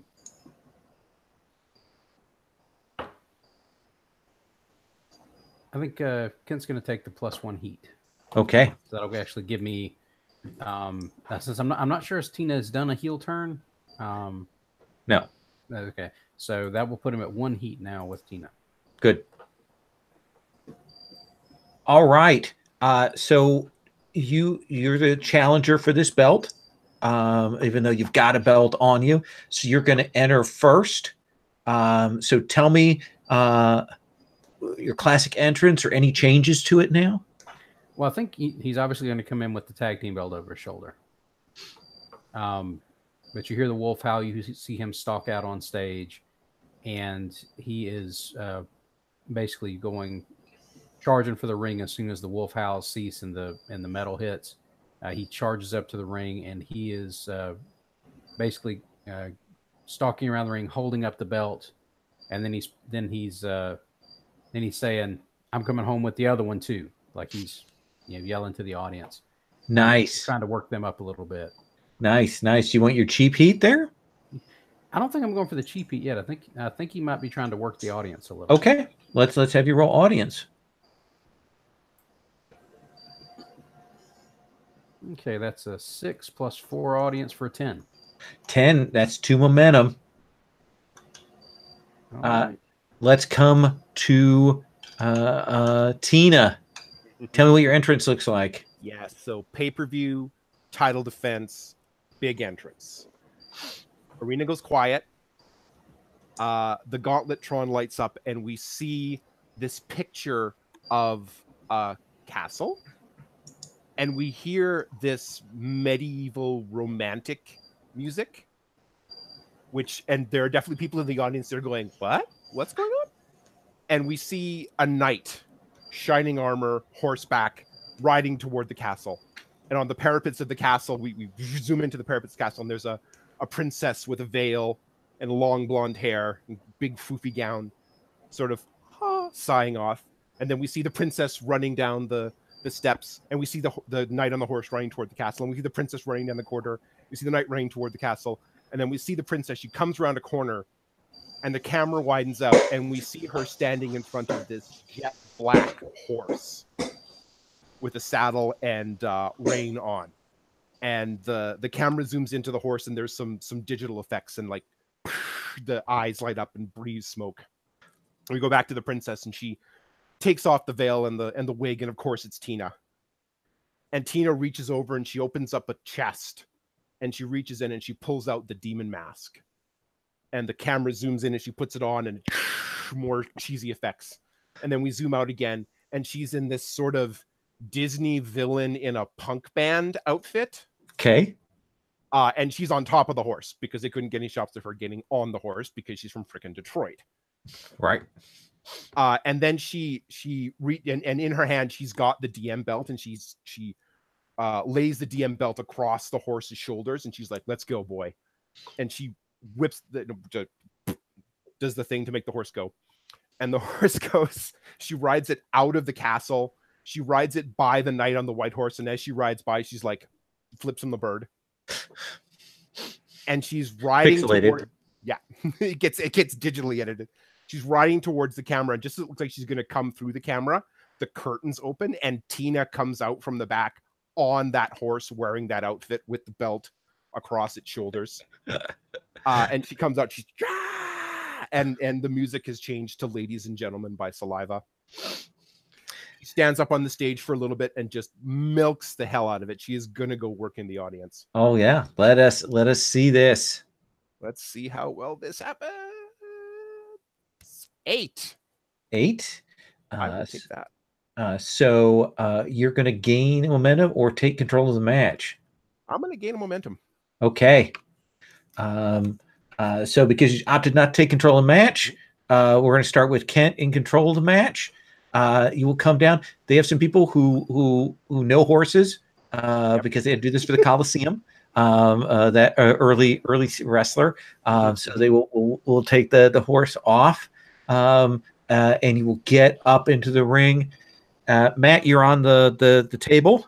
Yes, I am. It is I, your paragon of pugilistic perspicacity, the one and only Padishah of professional wrestling, showing the fortitude to grace you with his presence, despite the heinous and ignominious treatment of my skunk ape. Kent, you start in control of the match. Tell me what happens. I think it's going to start off with them stalking and just screaming at each other in the middle of the ring. They go like head to head, just yelling, and finally, after you get a couple of screams back and forth, they start laying into each other, like and it's like they're just twisting around, like hammer blows from Kent from the right, and she's coming in with blows to the body on that side, and it's just they just circle each other. Finally, they just bully. They just bull from one turnbuckle to the other. Like one of them will spin the other around in the turnbuckle, hit a couple of shots. The other one will like grab them and fling them into the next turnbuckle, and they go all the way around the ring like that. And finally, Tina comes out and goes for a big like roundhouse punch, and Kent blocks it, and then he does a big forearm shot like right to her head to knock her flat on her back. I think that's going to be like a work type move. Yeah, that sounds right to me. A mixed reaction from this capacity crowd, who seems split between the two competitors in this contest of champions. And he rolls a 6 + 1 from his work, so that gives him a 7. So, do you want to keep control, or do you want to hand it off? I think I'm going to take the momentum and hand off control. Okay, so that puts you in control. Tina, tell me how that changes there. Excellent. So exchanging blows back and forth. Bam, blocks, hits her with the forearm. He then grabs her and whips her into a corner. And then what is the finisher again? Kent's finisher is it's the running right? Double knee. Yeah, the charting double knee. So there's a moment where it looks like Kent is getting ready to hit the code red, but then Tina drops down, and he stops at the last minute and sort of hits the turnbuckle instead. And then Tina grabs his legs, trips him, and then grabs one of his legs while he's on the ground and just starts dropping elbows into his knee and into his thigh area, just over and over and over again. I am going to be... I'm actually going to work real stiff. Ooh, interesting. Now, I've got a move now called Strong Style, so I can work stiff without intent to injure. Okay. So I'm basically rolling real for the wrestling move. Oh, good. Okay. So that's what I'm doing. Sorry. No, that's fine. Ooh, that is a 10. 10. 2 momentum or a heat with Kent? I'm going to take that heat with Kent. I think that's kind of perfect for what I just did. Perfect. I also just hit a 10 plus without spending momentum on that move, so I get an extra momentum. Nice. And after a beating like that, there is no love lost between these competitors. Excellent. And I still have control? Yeah. Okay, so after those brutal elbow drops, Tina actually backs up, just gives a pathetic teasing little kick to Kent in the ribs, just sort of like, get up, get up. And we actually, like, the camera zooms in a little bit, and you can sort of hear her saying, yeah, your old man could have taken that. And then she backs up and is like, come on, let's go. And Kent gets up, staggers up. The leg is kind of hurting, but then he charges in. Tina Tina grabs him. He charges in. Looks like they're gonna go at it again, but then Tina turns around and flips him so that he's sitting on his butt on the mat, and then she comes in, grabs his head, and flips over so that he, bam. So that's still strong style, right? That's still gonna be strong style, yeah. Okay, go ahead and roll with real. That is an 8. It's an 8. Do you want to keep control or hand it off? I would take momentum and hand that off. Okay. Kent. Okay. I think after that neck snap there down to the mat, Kent sort of rolls over to the ropes and is trying to pull himself up. I think Tina comes over and she's not attacking right now. She's just screaming in his ear, just continually just raining like insults down on his head. And then as he finally is starting to get up to his feet, she goes to clip the leg out from under him. He falls back again, and she follows that up with a couple of stomps. And then she drags him over to the turnbuckle and sort of sits him into the turnbuckle, so that he's laying basically against the bottom turnbuckle. Nice. He lays in a couple of stomps there, then goes over to the other side, and she looks like she's going to tease the running double knee into the turnbuckle on him. And she comes running in double fast, and Kent basically slumps out of the way. Not necessarily ducks because he can't really move with his leg, but he slumps out of the way, and so she hits both knees into the turnbuckle, and rolls back out. And Kent basically follows that. He pulls himself back up to his feet in the turnbuckle, and as she is trying to get back up after hitting her knees, it takes her a little bit longer.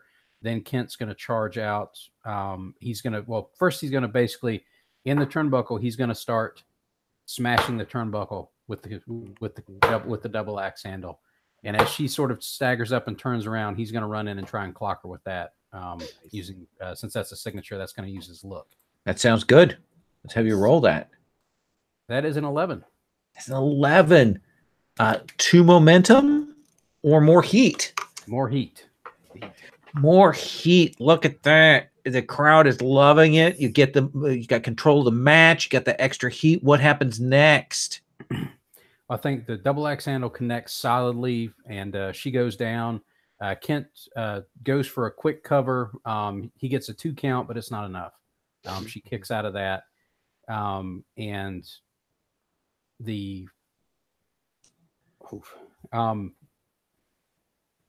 he basically he gets back up to his feet. He's still favoring his leg a bit because it's still hurting, and he basically picks her up and just basically flings her into the turnbuckle almost like just a toss. He's not whipping her in there; he's tossing her in there, and he follows that up with a running clothesline into the turnbuckle, just like smashing the air out of her, and then he's going to basically lift and perch her up on top of the turnbuckle, and then he's going to go up and do like a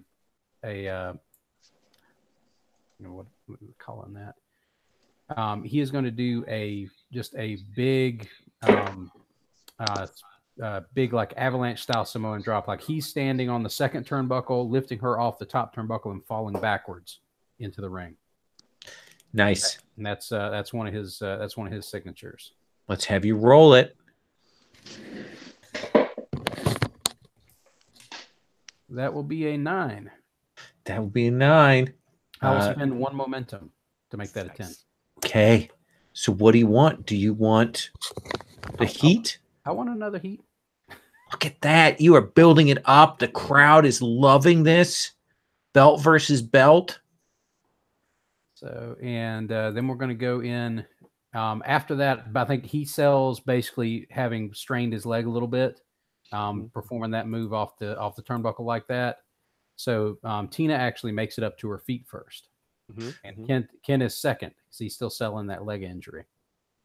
And she comes in. She starts going in with punches, and she gets a couple of them in, and then Kent starts to fire back, and they go back and forth again. And it looks like Kent might be getting the upper hand, but then she hits the knee. She kicks out at his knee, and he goes down. And she starts laying in a couple of kicks on him, and she finally she lays in a couple. She like knocks him down and then raises him up to a sitting position, and then she comes off the turnbuckle to do like a shining wizard knee to the face. And Kent again just sort of slumps out of the way as she like sails right over him, and she doesn't hit the turnbuckle or anything, but it looks just like she's completely off balance, and so it takes her a minute to get to her feet. Kent actually makes it up a little bit faster this time, and he runs over and he basically grabs her, flings her into the ropes. She comes off, and at this point, he's going to do the spinning spine buster. Like hoists her up onto his shoulder, spins around, and drops it down, and hits that. And that's going to be one of his other signatures. Let's do it. And Tina has gone well once too often and may pay for it. That's going to be a total of 13. Holy cow. Yeah. Now, here is my question for you. Do you want to spend all of your momentum and get the highlight reel?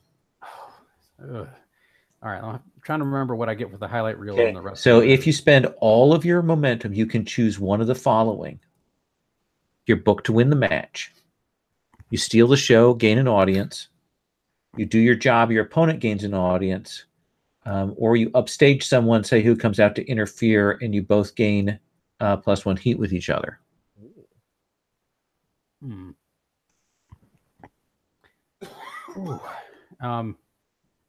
It's the big night. I think I'm gonna spend all the momentum, and I think Kent's gonna take the belt. Okay, you are now booked to win the match. Nice. So you will spend all your momentum. You still have control because that is the wrestling move thing, and we now know the booking of that. So I'm gonna spend a point of momentum and interrupt. Sure.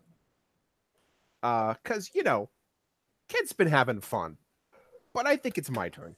Absolutely. Kent hits that spine buster and just bam, and Kent he is good at that, and it looks good. And then he picks Tina up again, whips her into the corner. She bam hits the corner and actually like staggers out of the corner. And he grabs her. He's going for a suplex. And he lifts Tina up so that it lifts her up and is holding her there for a second. And there's just like crowd is loving it because the crowd is loving all this at this point. And then Tina like knees him in the head. So he sort of, and he drops her. She lands on her knee, which is buggered up. So she goes down. Kent goes down because his leg hurts. And then there's the tense 10 count of like, 1, are they going to be able to get back up? 2, 3, and on opposite sides of the ring, they're pulling themselves up. They both get up at about an 8.5, and then they just charge at each other. And depending on how well this goes. Let's have you roll with real. Yeah. Ooh, well, that is an 8. Okay. Yeah, you get any injury. Do you want to keep control? You know what? I'll put it over. Okay. Thank you. So tell me how it gets put over there, PbtA. A textbook spine buster, but a devastating reversal. The force is answered with force in a way that this federation has rarely seen. Perfect. Nice. So, Tina, do you want 2 momentum or do you want another heat with Kent? You know what? I'll take the 2 momentum. Okay. And then how this turns out, because I think I'm still in control. You're still in control. Excellent. So how this turns out is Kent actually grabs Tina out of that charge and is going to go for another spinebuster. But Tina actually grabs him as he's lifting her over and turns it into a tornado DDT, which is something that they have definitely been working on. Okay. And at that point, they're both again just down on the mat, and the crowd isn't sick of it yet. So the ref's doing the count again, 1, 2, and they get back up, and then this time they get up in opposite corners. Tina gets up a little bit faster, and Tina actually runs the diagonal of the ring where Kent is in the opposite corner, and she's going to try and do this thing that she tried once and it didn't go so well. Which is she's going to clothesline him in the corner, except she's going to jump over the top rope and land on the apron. So I'm thinking look for that one. Okay. If it's not strong style. Yeah, this Okay. one is more look. Okay. And that is a 7. I'll keep the 7. Okay. Do you want to retain control? I will take momentum and hand control over to Kent. Okay. Here we are getting towards the end. So if finishers need to get hit, they need to get hit here soon. So Kent, why don't you tell me what goes on? I think she connects with that clothesline and hops out to the apron, like over the clothesline. It's sort of like a roll through. She comes up flying, and actually her body goes over the top rope. Her arm catches him like right in the upper chest and smashes him against the turnbuckle. And then Kent staggers back out of the turnbuckle and just collapses into the ring. And she goes up to the top. And she's looking down. She's milking the audience for this. And she like gives the signal. She like slams her knuckles like she's going to come down with like just a diving punch. And she comes down, and Kent rolls out of the way. She hits that. It hurts a little bit, but like, you know, she's done that worse to herself before. So she like shakes her arm out a little bit. And while she's getting back to her feet, Ken has staggered up into the opposite turnbuckle, and he is going to, as she turns around, he's going to try and run out and hit the finisher. Okay. Let's have you roll your finisher. That does not go well. That is a 5. It's a 5, unless the patty shot puts you over. That is a botch. Can you do that more than once per match? You can do that for each person once per match. Oh, really? You know what? He's not going to, though, because he's a bad guy heel announcer. And that, you see, despite the excellence on display and these two competitors taking each other to the absolute limits with the heart of a champion, this is what happens when you do not have the tutelage of a true master of the sport. And here's what I'm going to narrate, if this is okay with you, Kent, is when you hit that, there is that sort of quick reversal, and Tina gets gets just a quick pin, and at the corner of your eye you see Hangman, and you see him give the signal to the ref, and the ref goes 1, 2, 3 and does the fast count on you to give Tina the win.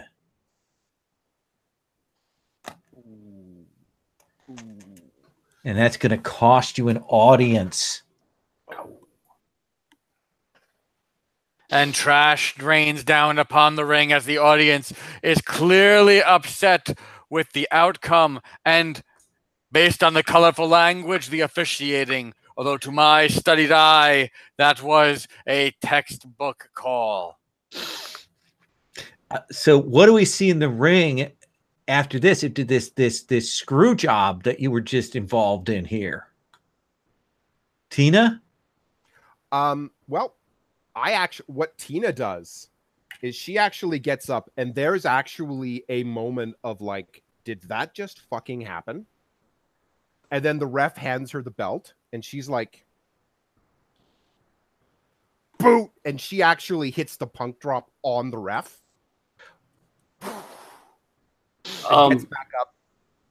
Gets back up, holds up the belt, and like goes over to, if Kent's still there, goes over to Kent, holds up his arm as well. Let me hold on. Tyler, were you going to say something too? Yeah, I think that as this is going down, and maybe before Princess gets there, just so we could see, because I'll play with you on this. I think we get Kraken come running down, and just, I'm not doing a run in because we're after the thing. Right. I'm going to run in and grab Princess. You stole from me, and now you've done it again, and sling her towards Kent. But the point is, it's the first time I've appeared in an episode. I'd like to roll my legend. Sure. So as I do that.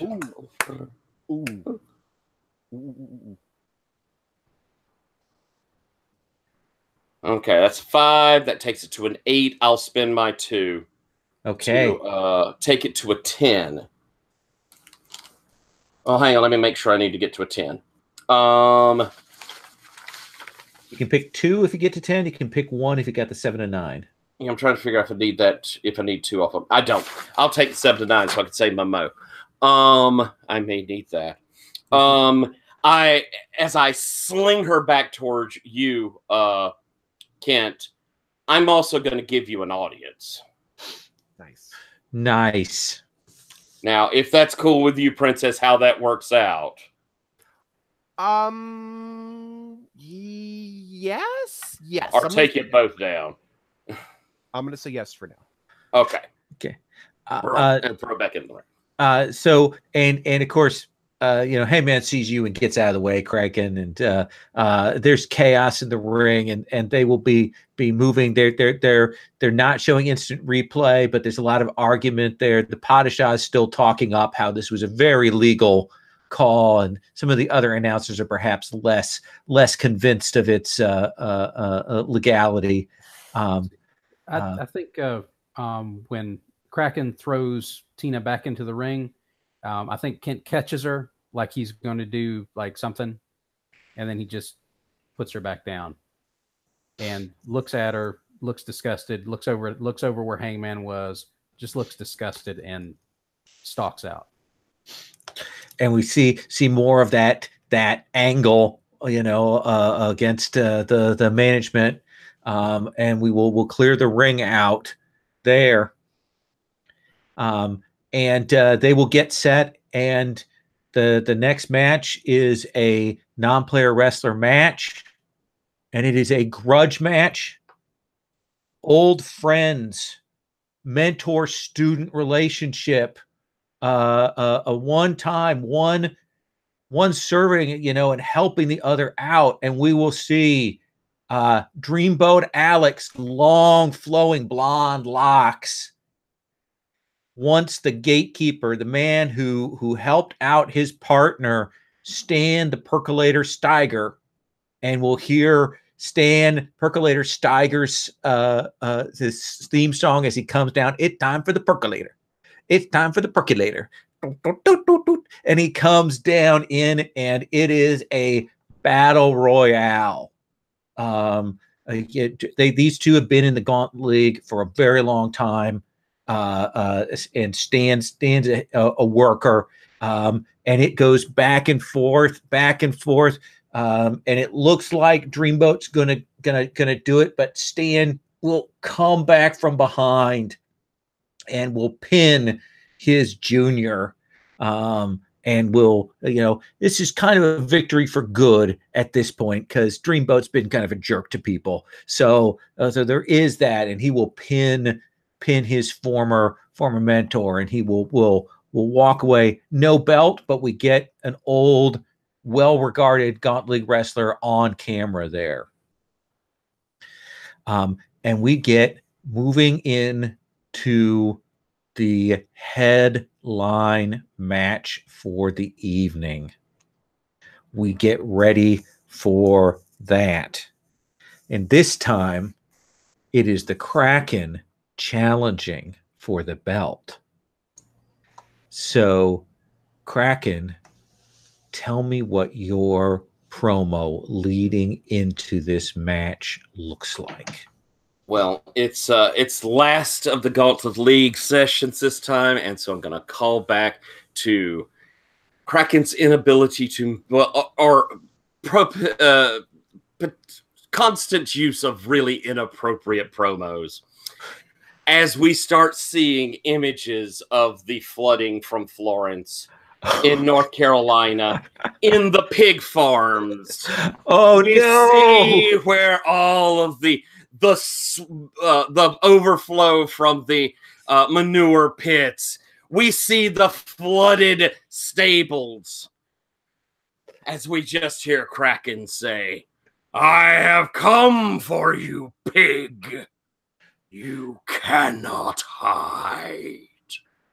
Oh my God, that is so wonderfully inappropriate. Let's have you make that roll. All right. That's an 8, goes off audience, takes me to 11. An 11. So you will get a momentum, and you may pick one from that list. Let's see. I think I'm going to take the other momentum as well. That makes sense to me. We will give Matt just a moment. So, Matt. Yes. The Kraken's promo was Hurricane Florence washing into all of those pig pen areas in the most inappropriate but yet appropriate promo against you. That is tremendous. So what is your promo? My promo is going to be like, as like the match is starting, you hear like the arena music kind of in the back. It's kind of in one of those, arena corridors. As the interviewer is putting the microphone in his face right as he's about to get to the ring.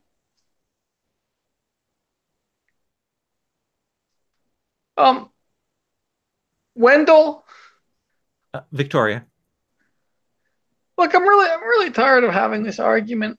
I've done my research. Now you do yours. But it looks like you have some questions for me. Are you nervous at all with the Kraken returning to reclaim his belt? Am I nervous? How dare you? How dare you ask me that? Of course I'm nervous. I started doing this thing that I do. I did it to stop people from hurting themselves like I've been hurt in this ring. And now I'm asking myself why I haven't stopped. I wasn't supposed to have this. I wasn't. I was the guy nobody bet on. And tonight, I don't think anybody's betting on me either. But I'm going to do it. I'm going to go out there and show you that I do deserve this. I do deserve this. Matt, do you need me to roll for you? No, I actually guess just for some reason on my PC, Google Hangouts keeps crapping out on me. Actually, I'm not. I had to reboot though, so yeah, if you could, actually, that'd be good. Okay, so I'm going to re-roll these yellow dice. Ooh. So what is your look? My look is 2. So that's snake eyes. Oh boy. So that's 4. And I would have started with 2 momentum and not have gotten anything else. So there's nothing I can really do about that. Oh, okay.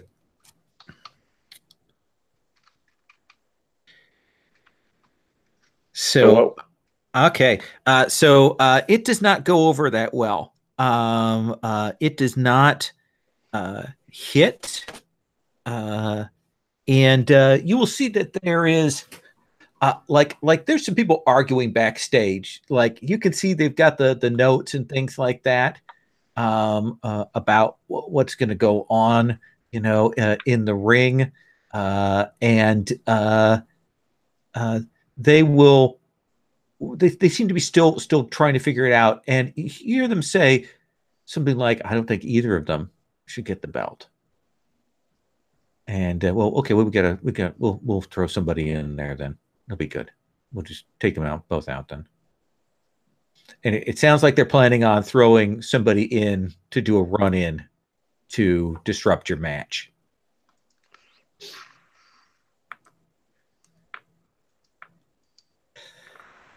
So we'll come back to that in a second. So Kraken, describe your entrance. I think we have the lightning, it's the big pay-per-view. So the lightning, the big water set on the Titantron. I come out, I'm drenched. As I come striding out, I have a microphone. In the beginning, there were the Titans, and darkness ruled across the lands. Then there were gods who created beauty and wonder. Then there was man who created things of ingenuity. But man was flawed. And in his flaws, he crapped out Gauntlet City. And throw it down and walk down. That's my cheap heat. There's your cheap heat, yeah. Subpig, what does your entrance look like? My entrance, the music starts, and he comes out holding the title high above his head, and he's slapping hands with the people in the crowd as he's coming out with his free hand. But then he stops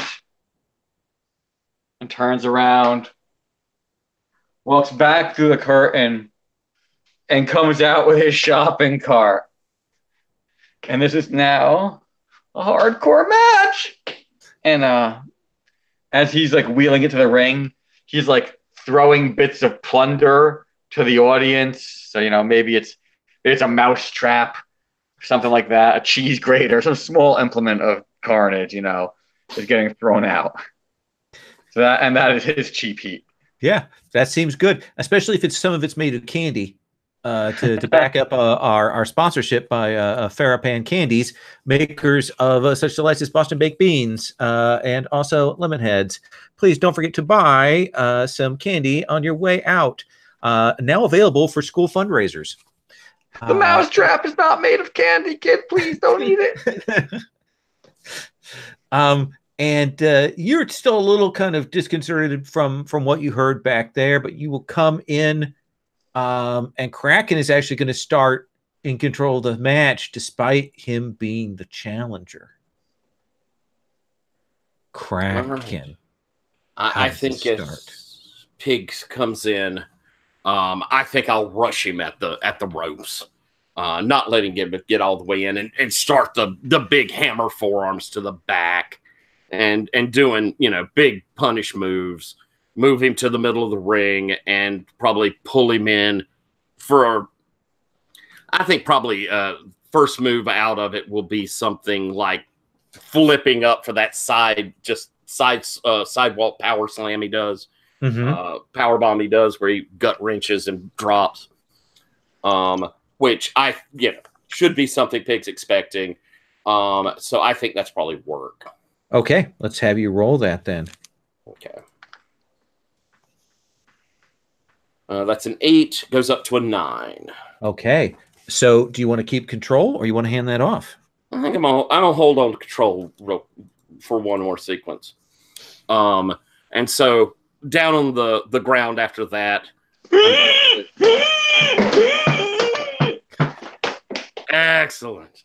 And I'll stalk the ring, move over, pull him up, and get in probably into the bear hug. That's always a good look. And he's a big guy. So, I mean, it really looks massive up there. And, all right, Pig, I'm going to go into something heavy. You ready? Mm-hmm. Bring it.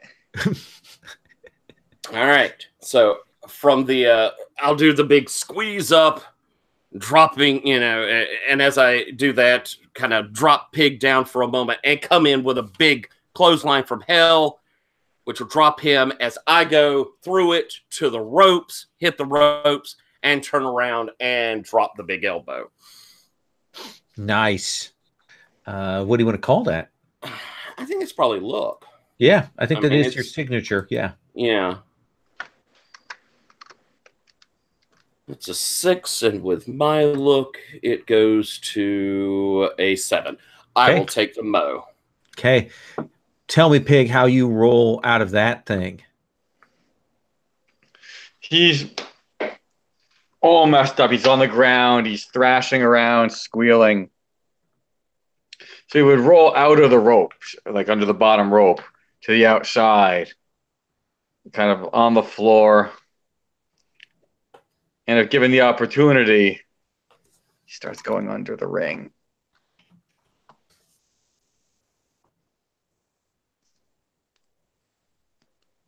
And of course, Sub Pig tries to escape as soon as he has to face his opponent. Did I ever mention how much I really despise Sub Pig?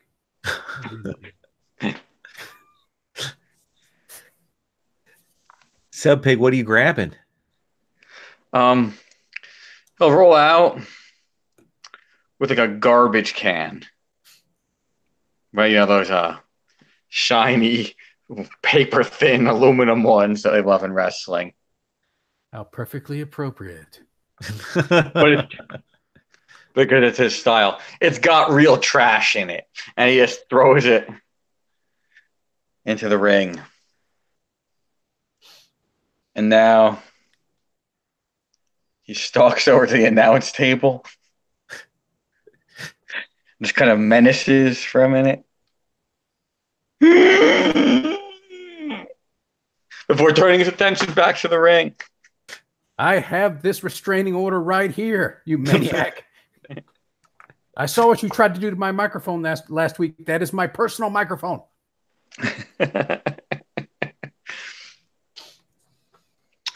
And so with some plunder now in the ring, he'd roll back,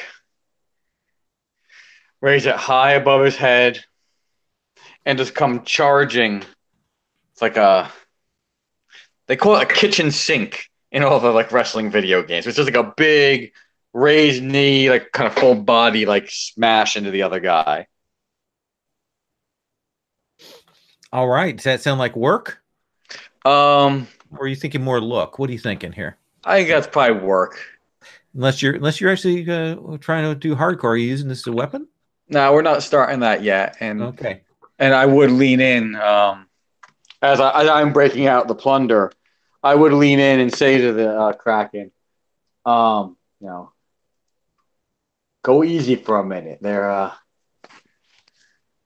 probably going to be somebody else. Oh, and that is a 9. So do you want to keep control or hand it off and take a momentum? I will hand it off and take a momentum as I smack into the Kraken with a move that not many people have stood against, and he is unfazed. Kraken takes the hit and sort of staggers back, but doesn't fall, and they stare across the ring at each other. And I think Kraken will roar and move in, and we'll get that kind of Titanic shoulder block hit into each other. Kraken will move back, bounce off the ropes, come in, do that again. We'll get the bounce, and we'll see Sub Fahrenheit kind of do the step back. I felt that one. As Kraken comes in and tries one more, of the big shoulder blocks. But I think Pig will duck so that we see Kraken get tied up, get the rope latch, but he's hanging outside the ring. So we get that rain coming in from behind as Sub Pig gets to just like clobber snop him in the back of the head as he's hung over. And finally, I'll do the drop out. Can I call that a look move? Yeah, that sounds good. Or a tech move? What you think? I think it's more look. Okay. Ooh, goodness gracious. Well, that's a 3. With my look as a 4. I don't know what you're going to do to me, Lowell. It's always such a thing to know if I should spin for it. I so seldom botch. I'll take one. Lowell. Do your worst. So you give 1 momentum to your opponent. Mm-hmm. And you'll hear the a pan flute hit, and you will hear this cracking, and you will see this big guy covered in like leaves and like freshly applied mud, and this weird crown of thorns on his head, and you will see Harbinger, Lord of the Druids, the wild man. He comes running down and he slams into you and injures you. Like, comes in hard. Like, he's so excited that they put him back in his old gimmick, his old costume to do this run in and take you 2 out. And he hits you way too hard. And they've got a little package of Harbinger from the very first season before he got fired for excessive violence, of him doing the mud pit matches and all of that kind of stuff. And yeah, he hits hard. And Pig, you have control of the match now as Kraken kind of reels, and you can tell that he got hurt. My God, This truly is a battle of the behemoths. Well, that really pissed me off. So I'll lean into Harbinger as I'm kind of laying in some work and punches, being able to lean in close. I think you just made a big mistake. Are you really shooting on us? And I will work real stiff as I start laying them in. Okay, let's have you roll real.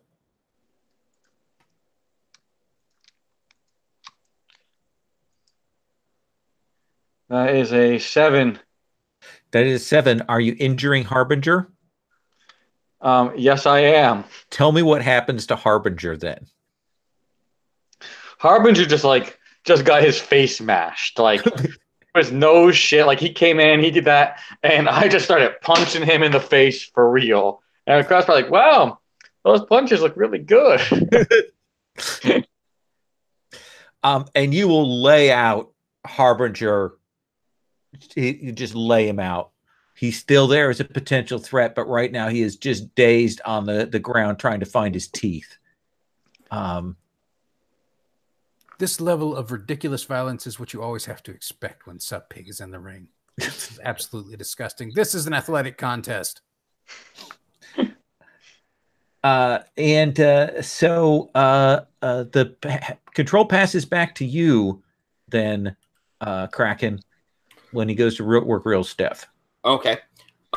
So I took that hit, and I, not expecting him coming in. I was hung up, and he like speared me solid. Yeah. So I maybe bruised rib. I certainly felt it, and so I had kind of dropped down, and I see as I kind of am pulling myself up, I see Sub Pig lay this mofo out. And I think maybe even Pig and I catch each other's eye and sort of smile a little at it as I stand back up, and I ain't selling that injury. I'm tough enough to handle that. As I'll step back up and I'm going to, as I come back in the ring, just palm the back of Harbinger's head as I come through. And I think I even have to kind of like go through the middle rope coming through. And I palm his head. And I lift him. And as I step into the ring, I shove him back down and put my foot on his back as I come back through. And I'm working real stiff on him. Ooh. And I roll work for that because I'm a real shooter when you put me into it. That's a 6, takes me to a 7. I'll take the 7. So tell me what you want as the result there. I believe I injure him. Is that right? You can't. Yeah, that's one of the choices. Yeah. I think there is a significant sound of maybe his shoulder blade kind of cracking as I step on it with my heel. Yeah. A control will pass. The camera actually pulls away. Like the pay-per-view camera gets off in the control room. They're like, why don't you let's re-angle that one there. And we ain't having that shit here. Yeah, he is out. Pig, you have control again. Well, out doesn't help him right now because I pick him up on my shoulders in what they would call like an electric chair drop type position. And I yell to Leviathan, or I keep on calling Kraken Leviathan. I don't know how many times I've done that, but it's a fight every time. I've got my shoulders, I yell, Doomsday Device!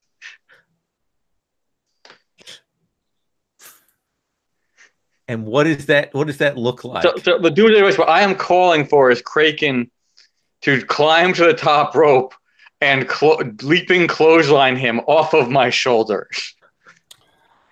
I think we see Kraken move up. Second rope is probably as good as he feels confident with, but full extension out with that massive clothesline. And I have to think these are a lot of really heavy bodies hitting this mat. I don't think we need to necessarily roll since he is completely out. But I think that you will lay Harbinger out unconscious in the ring. He is no longer a threat. He is no longer an issue.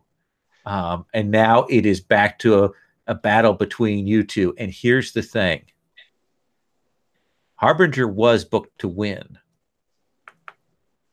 So now there's no booking. So I need you guys to tell me what happens here. Outstanding. Well, I think we already decided what we wanted the outcome to be. And now that we don't have to worry, now we can start to get nuts. But what Pig would do after that, they beat the hell, they team up, they beat the hell out of Harbinger, and it's like he'd be like just rolled out of the ring and like wheeled off. He's working the crowd, they're cheering, and he goes to shake Kraken's hand, and I can't believe the Kraken's going to take the shake. I got to think that we're probably going to have to see a bump off that. You think? That seems reasonable. All right. He goes in for the shake, and Harbinger just sort of looks at it like it's foreign to him. You mean Kraken? I'm sorry. Kraken. God. Now I'm doing it. Just looks like it's foreign to him. Looks back up, gives the roar, and we'll probably move in and do the tie up to try and immediately go into like as he comes in. Tie up goes to a It's going to go to like he's going to latch over him and just do an over the top suplex with him and just like try and toss him back there. So we get some elevation. But clearly, Kraken does not understand these things called sportsmanship. So are we doing this as a wrestling move, or are we moving into a finisher? I don't know. I mean, should I be set for? I think we deserve something bigger out of this than that. So I think I'm going to gut wrench out a suplex, and if we're describing out a bit, then probably over towards where you can have some equipment to come in. And as I've got you in the clutch, I'm like, at least open me up some, Pig. I mean, it's got to be worth it for him to see this. All right. Toss you back over towards equipment with that toss. So is that a wrestling move and then a handover? Yeah. What do you want to call that? Does that look? Does it work? I think it's power. He's a big guy. Okay. I'm just tossing. Roll with power.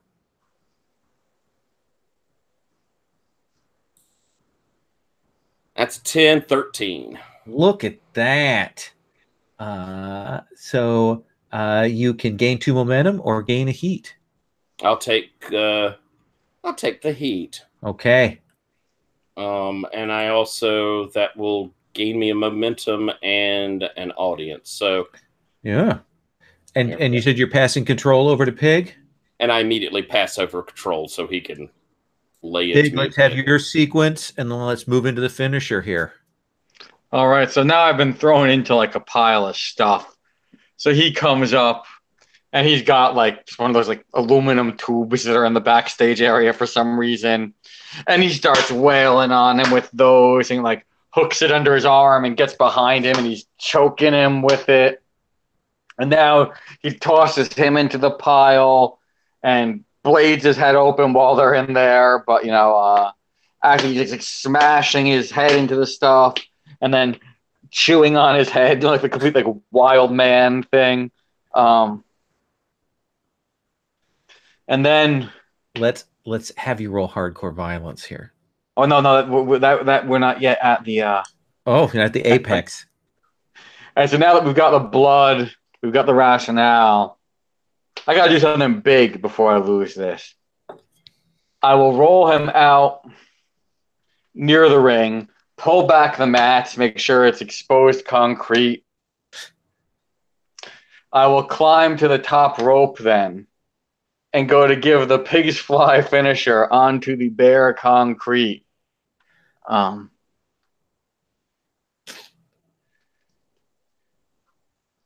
Which I assume he will roll out of the way just in time. And I could spin momentum, or would you like to get a roll off? I don't know how you think we should play it, Lowell. Was that a move? I think we actually have him roll to his finisher because off of that. Does that seem right? Yeah. Okay. So you come down. I assume we see that in sort of slow motion of Mr. Fahrenheit coming off the top rope. And what do we see of Kraken's reaction? As he's coming in and Kraken's down, we get this look of kind of the first fear we've seen from Kraken as he's desperately trying to roll out of the way. We get the butt landing on the concrete, but I think Kraken's there to make sure his head at least catches him, so he doesn't crack his skull open.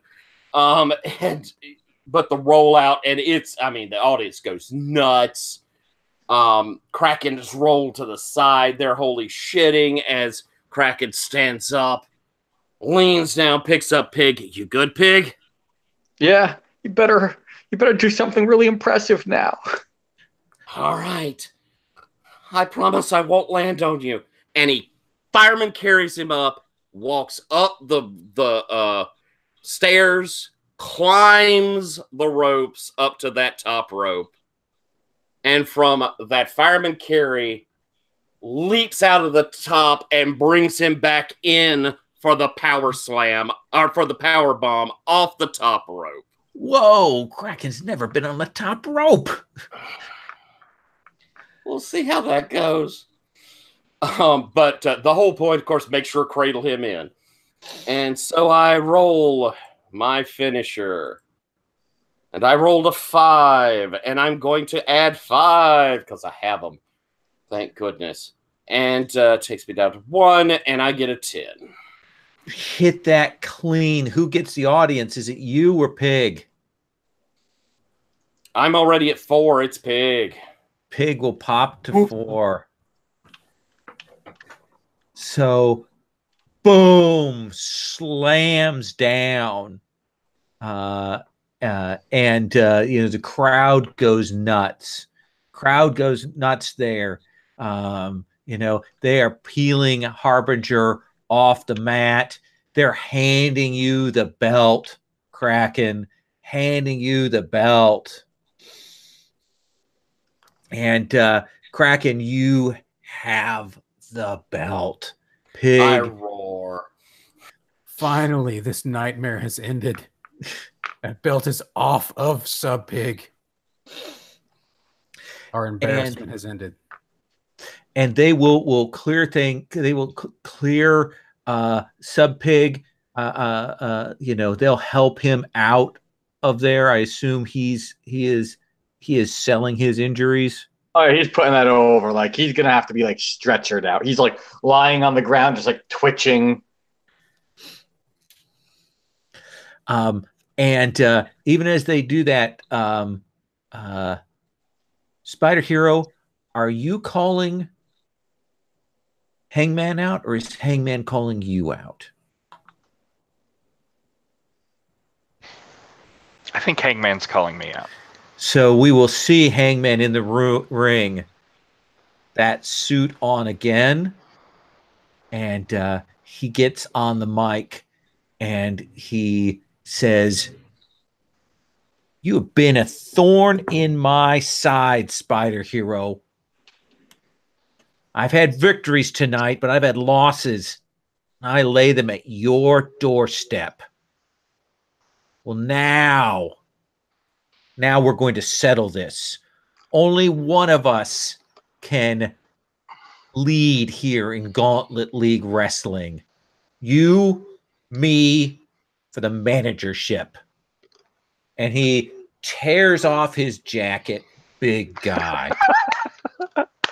And this time he has the Hangman's rope like in his hands rather than around his neck. So tell me what we see here.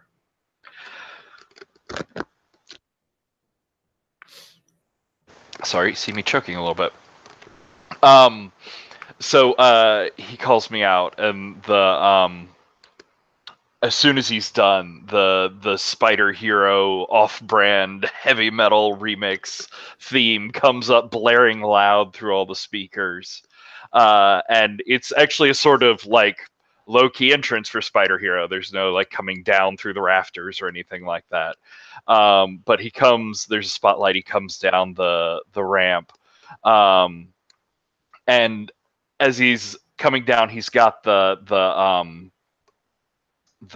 noose, the noose made out of Demon Clara's dreadlocks.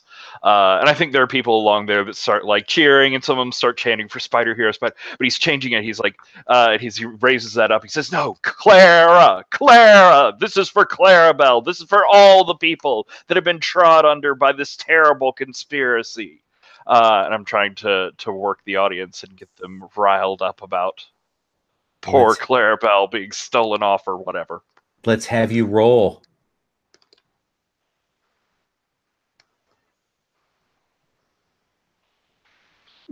So that's a 9. So you can get a momentum, or you can take control.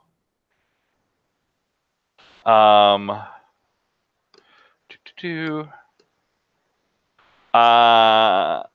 gonna take control. As they're chanting, the music is blaring, and you don't quite hear this part, but Spider Hero, he continues forward, and I think they're like, we had the big match, we've had all sorts of crazy matches, like there are a bunch of refs out here circling around, especially for this important one at the end. And as Robbie's coming down the aisle of Spider Hero, as he stops, there's one right at the end of the aisle next to the ring, and he like puts a hand on his shoulder, leans in, and like whispers something to him. And the guy gives a hand signal. All of the other refs in the arena turn and walk out the ramps, and he goes to like sit down in the front row, and he seems sort of unconcerned. So I'm gonna spin 2 momentum for babyface at a stipulation, no DQ on this. Fine with me. And Spider Hero, he'll come into the ring again. He'll like climb up and flip over the top rope. He's looking around, making sure that people are still keeping up the cheering. And he just goes and stands in front of Hangman. It's very calm. Just puts a hand out, calling him in. And Hangman will walk up.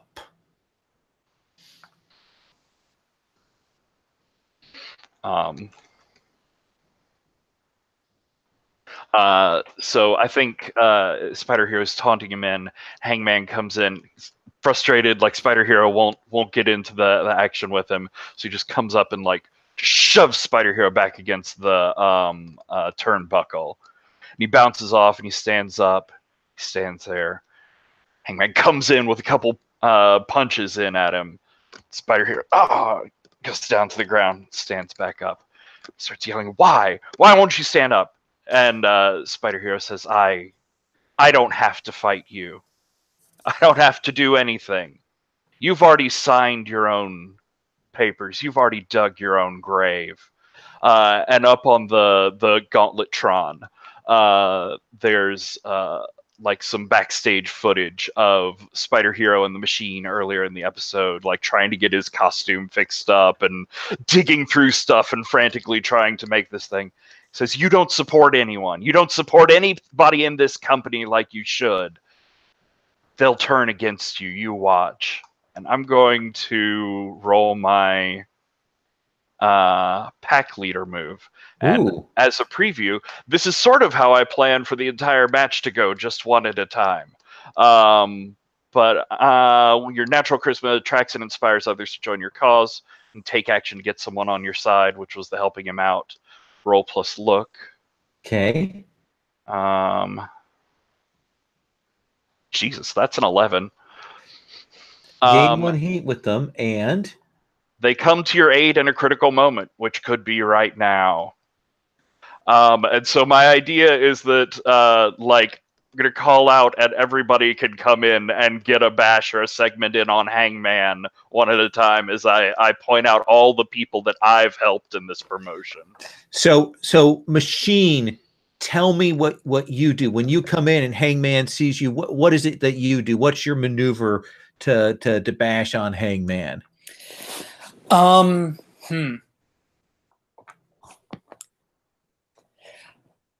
I think he keeps it simple. He does some sort of like machine gun punches, like really fast successive those. And then flips him. Then goes and flips him. And then stands at Spider Hero's side. Perfect. And then Tina, is that good, Patrick? Yeah, and I think it'll Spider Hero will come back in Hangman's face. He'll say, "You don't throw any support out there for anyone. Even the new people, they're just cannon fodder. They're brought in without any instructions, without any idea of the sort of nest of vipers they're walking into." And it's like up on the Gauntletron, there's, again, it's sort of backstage footage, but it's Spider Hero and Tina like going over papers and like previous photos of people and where she was trying to get advice from him, like what sort of spots to do.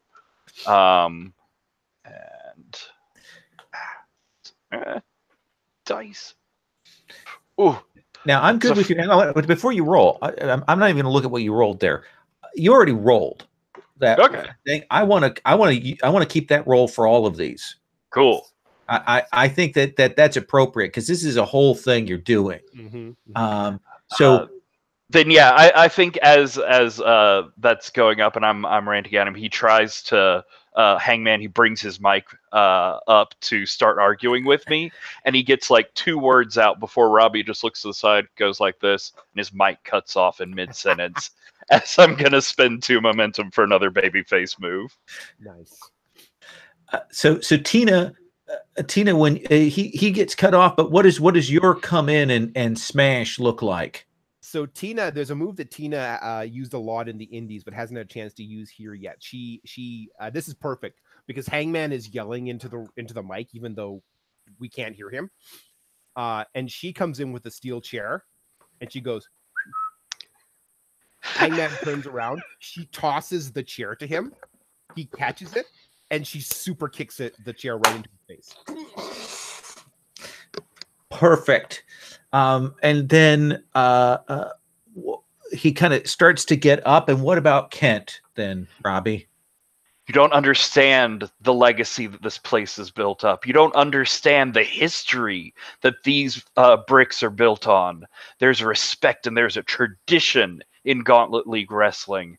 You don't understand any of that.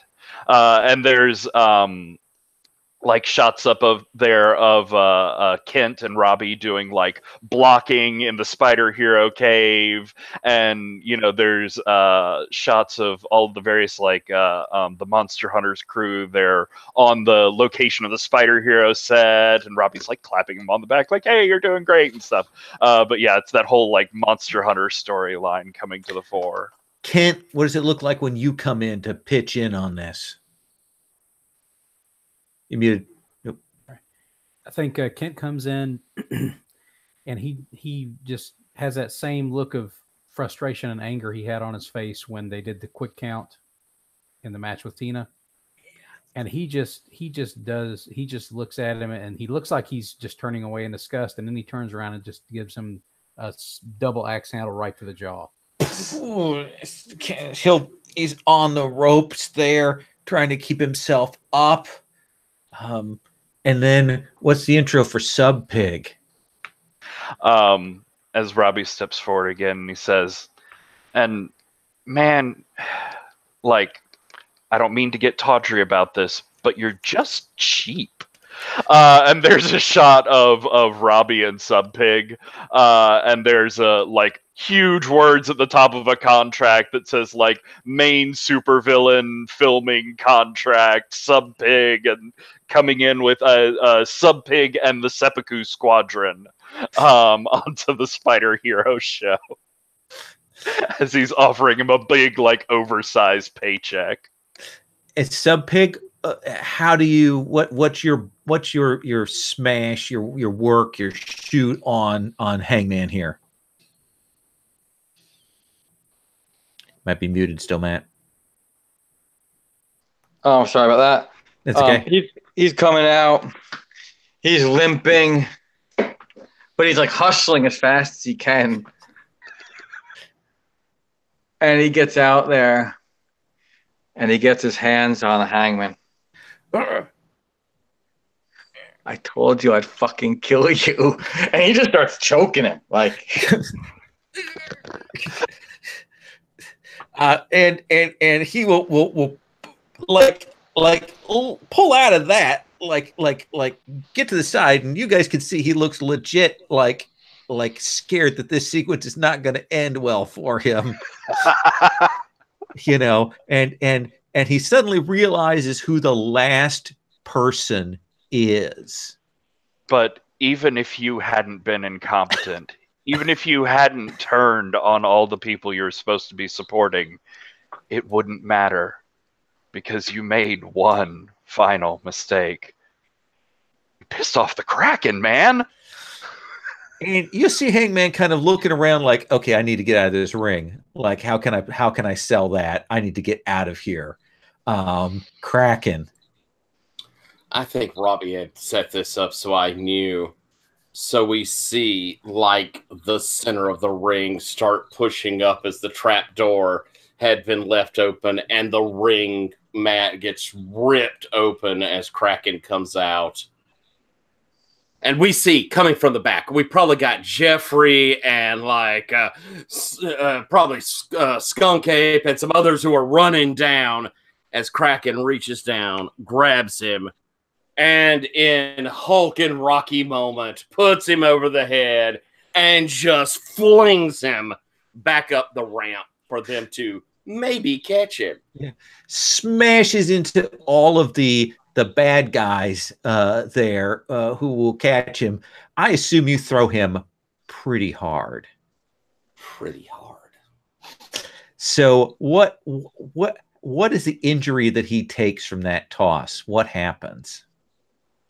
I think that as he, comes landing over there, and I feel like, Patrick, you should get a good speak on the entry, but I think we know what most is appropriate. He lands as Jeffrey is trying to catch him, and Jeffrey's forehead hits him right in the jaw. Oh, as we see that jaw get broken, and there's a bit of blood, and Jeffrey Bleakwood is knocked the fuck out. As we have Hangman there on the ramp. Patrick, wrap it up in a bow for us. I mean, remember, Gauntlet City will not stand for this sort of corruption. They're behind us here at Gauntlet League Wrestling. They believe in the fairness of really violent competition, but fair violent competition, where villains and heroes can work out their disagreements in an organized and sort of contained from spilling over into the street sort of way, where we can protect the rules of justice and the laws of society, except for the ones that apply to punching. Again, there's a lot of violence going on here, but we don't take your way, we don't take your corruption, and we won't take your evil influence anymore. And he's gonna run up at them, and I think he doesn't even get to them before Hangman just breaks and runs out of there, leaving Jeffrey like laying on the ground behind him. Perfect. And I think we'll cut to the sort of the credit thing on that. I want to say Patrick for last, but I want to go in reverse order, and I want to have everybody get a chance to give me a little epilogue bit from their character. I'm going to say Patrick for last because I've got something there.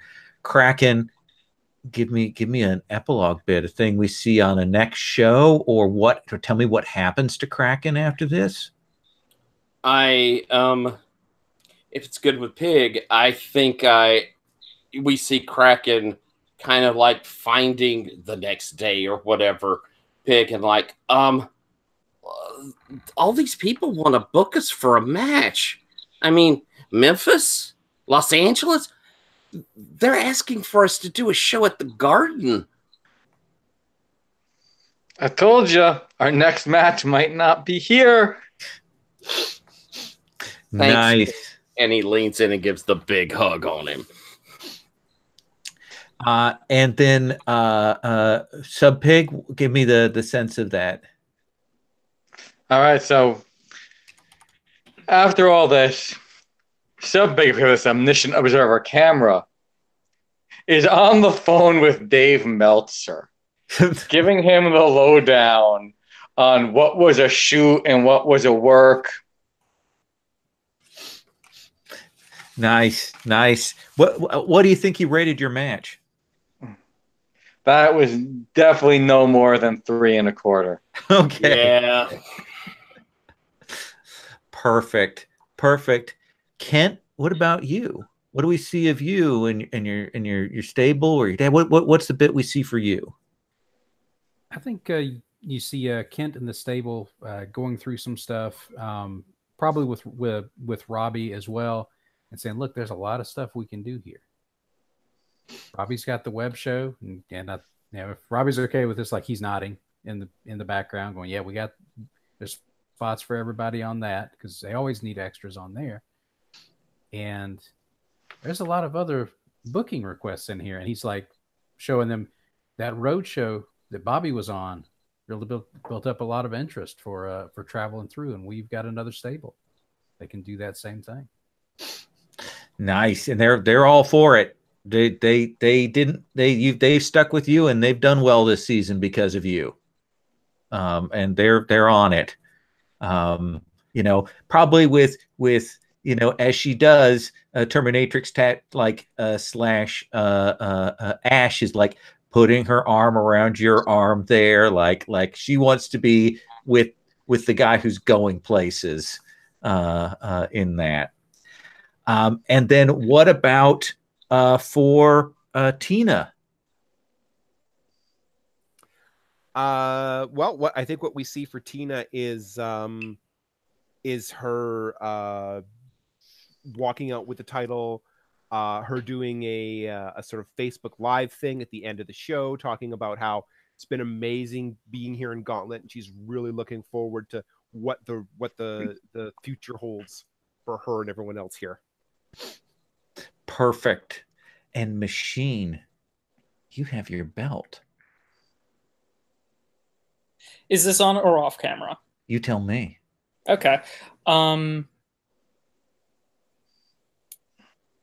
camera, I think. On camera, I think his like epilogue bit is fairly short, and just has him, you know, saying something about how, you know, Gauntlet City is a city worth protecting and all that. And then off camera, you know, he takes the helmet off, goes in to see Robbie. He thanks him. Then leaves, goes to get out of his costume, and like the last shot, if this was a TV show, it's still off camera, but would be him, you know, admiring the belt and then clutching his head in pain. Oh, yes. Too much, too hard. Lovely. Patrick, Robbie, this show has gone over hot. It's been good. You actually don't see Hangman when you kind of go back, and there's some stuff going on, but you're also catching your breath. That was pretty amazing, right? Yeah, that was awesome. And you will see Serious Business. She's got her arm wrapped up from earlier on. You know, it looks like she actually might have strained something. And she will come over to you and she'll go, "That was pretty amazing, Robbie." Thanks. It all sort of fell together at the last minute, but you know, it was a really great opportunity to wrap up a bunch of threads. We should talk. Yeah? So everything that you pushed helped push the board of directors in a different direction. Okay. And Hangman's out, as you predicted. Well, I mean, he was never a long-term mark, was he? Not particularly. Wolf wants to go on the road with Bobby and them and work that for a while. And what about here, then? I laid a lot of groundwork for him, you know? Well, I'd like you to lay a lot of groundwork for yourself. I really would like you to take over as general manager. I mean, yeah. All right. You figure out who you want as creative, because I think we're going to be moving Bleakwood out.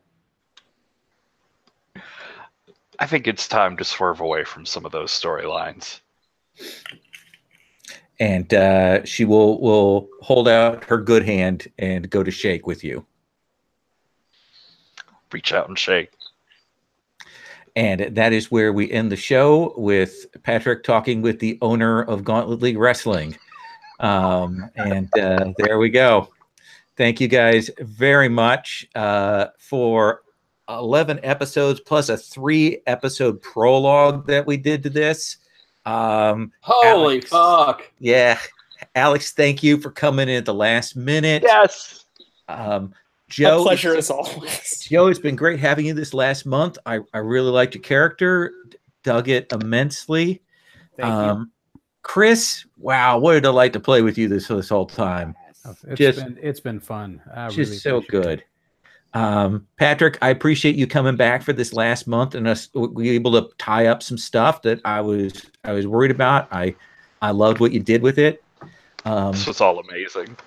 Sub Pig Matt, you kill me every single freaking time. So just wonderful. And Tyler, Kraken, what a great set of stories. Great set of stories all around, everybody. Just it'll be a while before I run this again. But it has been great. Just absolutely dynamite. Such good stuff. You were first rate all through this, Lowell. I mean, it was all of the people moving in, the size of this group. What you did was amazing. And these stories were phenomenal. Excellent job, Lowell. I was happy with the callbacks we got tonight to Kent's stable and to old characters and things. And I was able to bring Harbinger back sort of out of the blue. So it was a lot of good stuff. And we got Mama Bleakwood, and so very happy. Good stuff. Thank you all so much. I am going to stop the broadcast.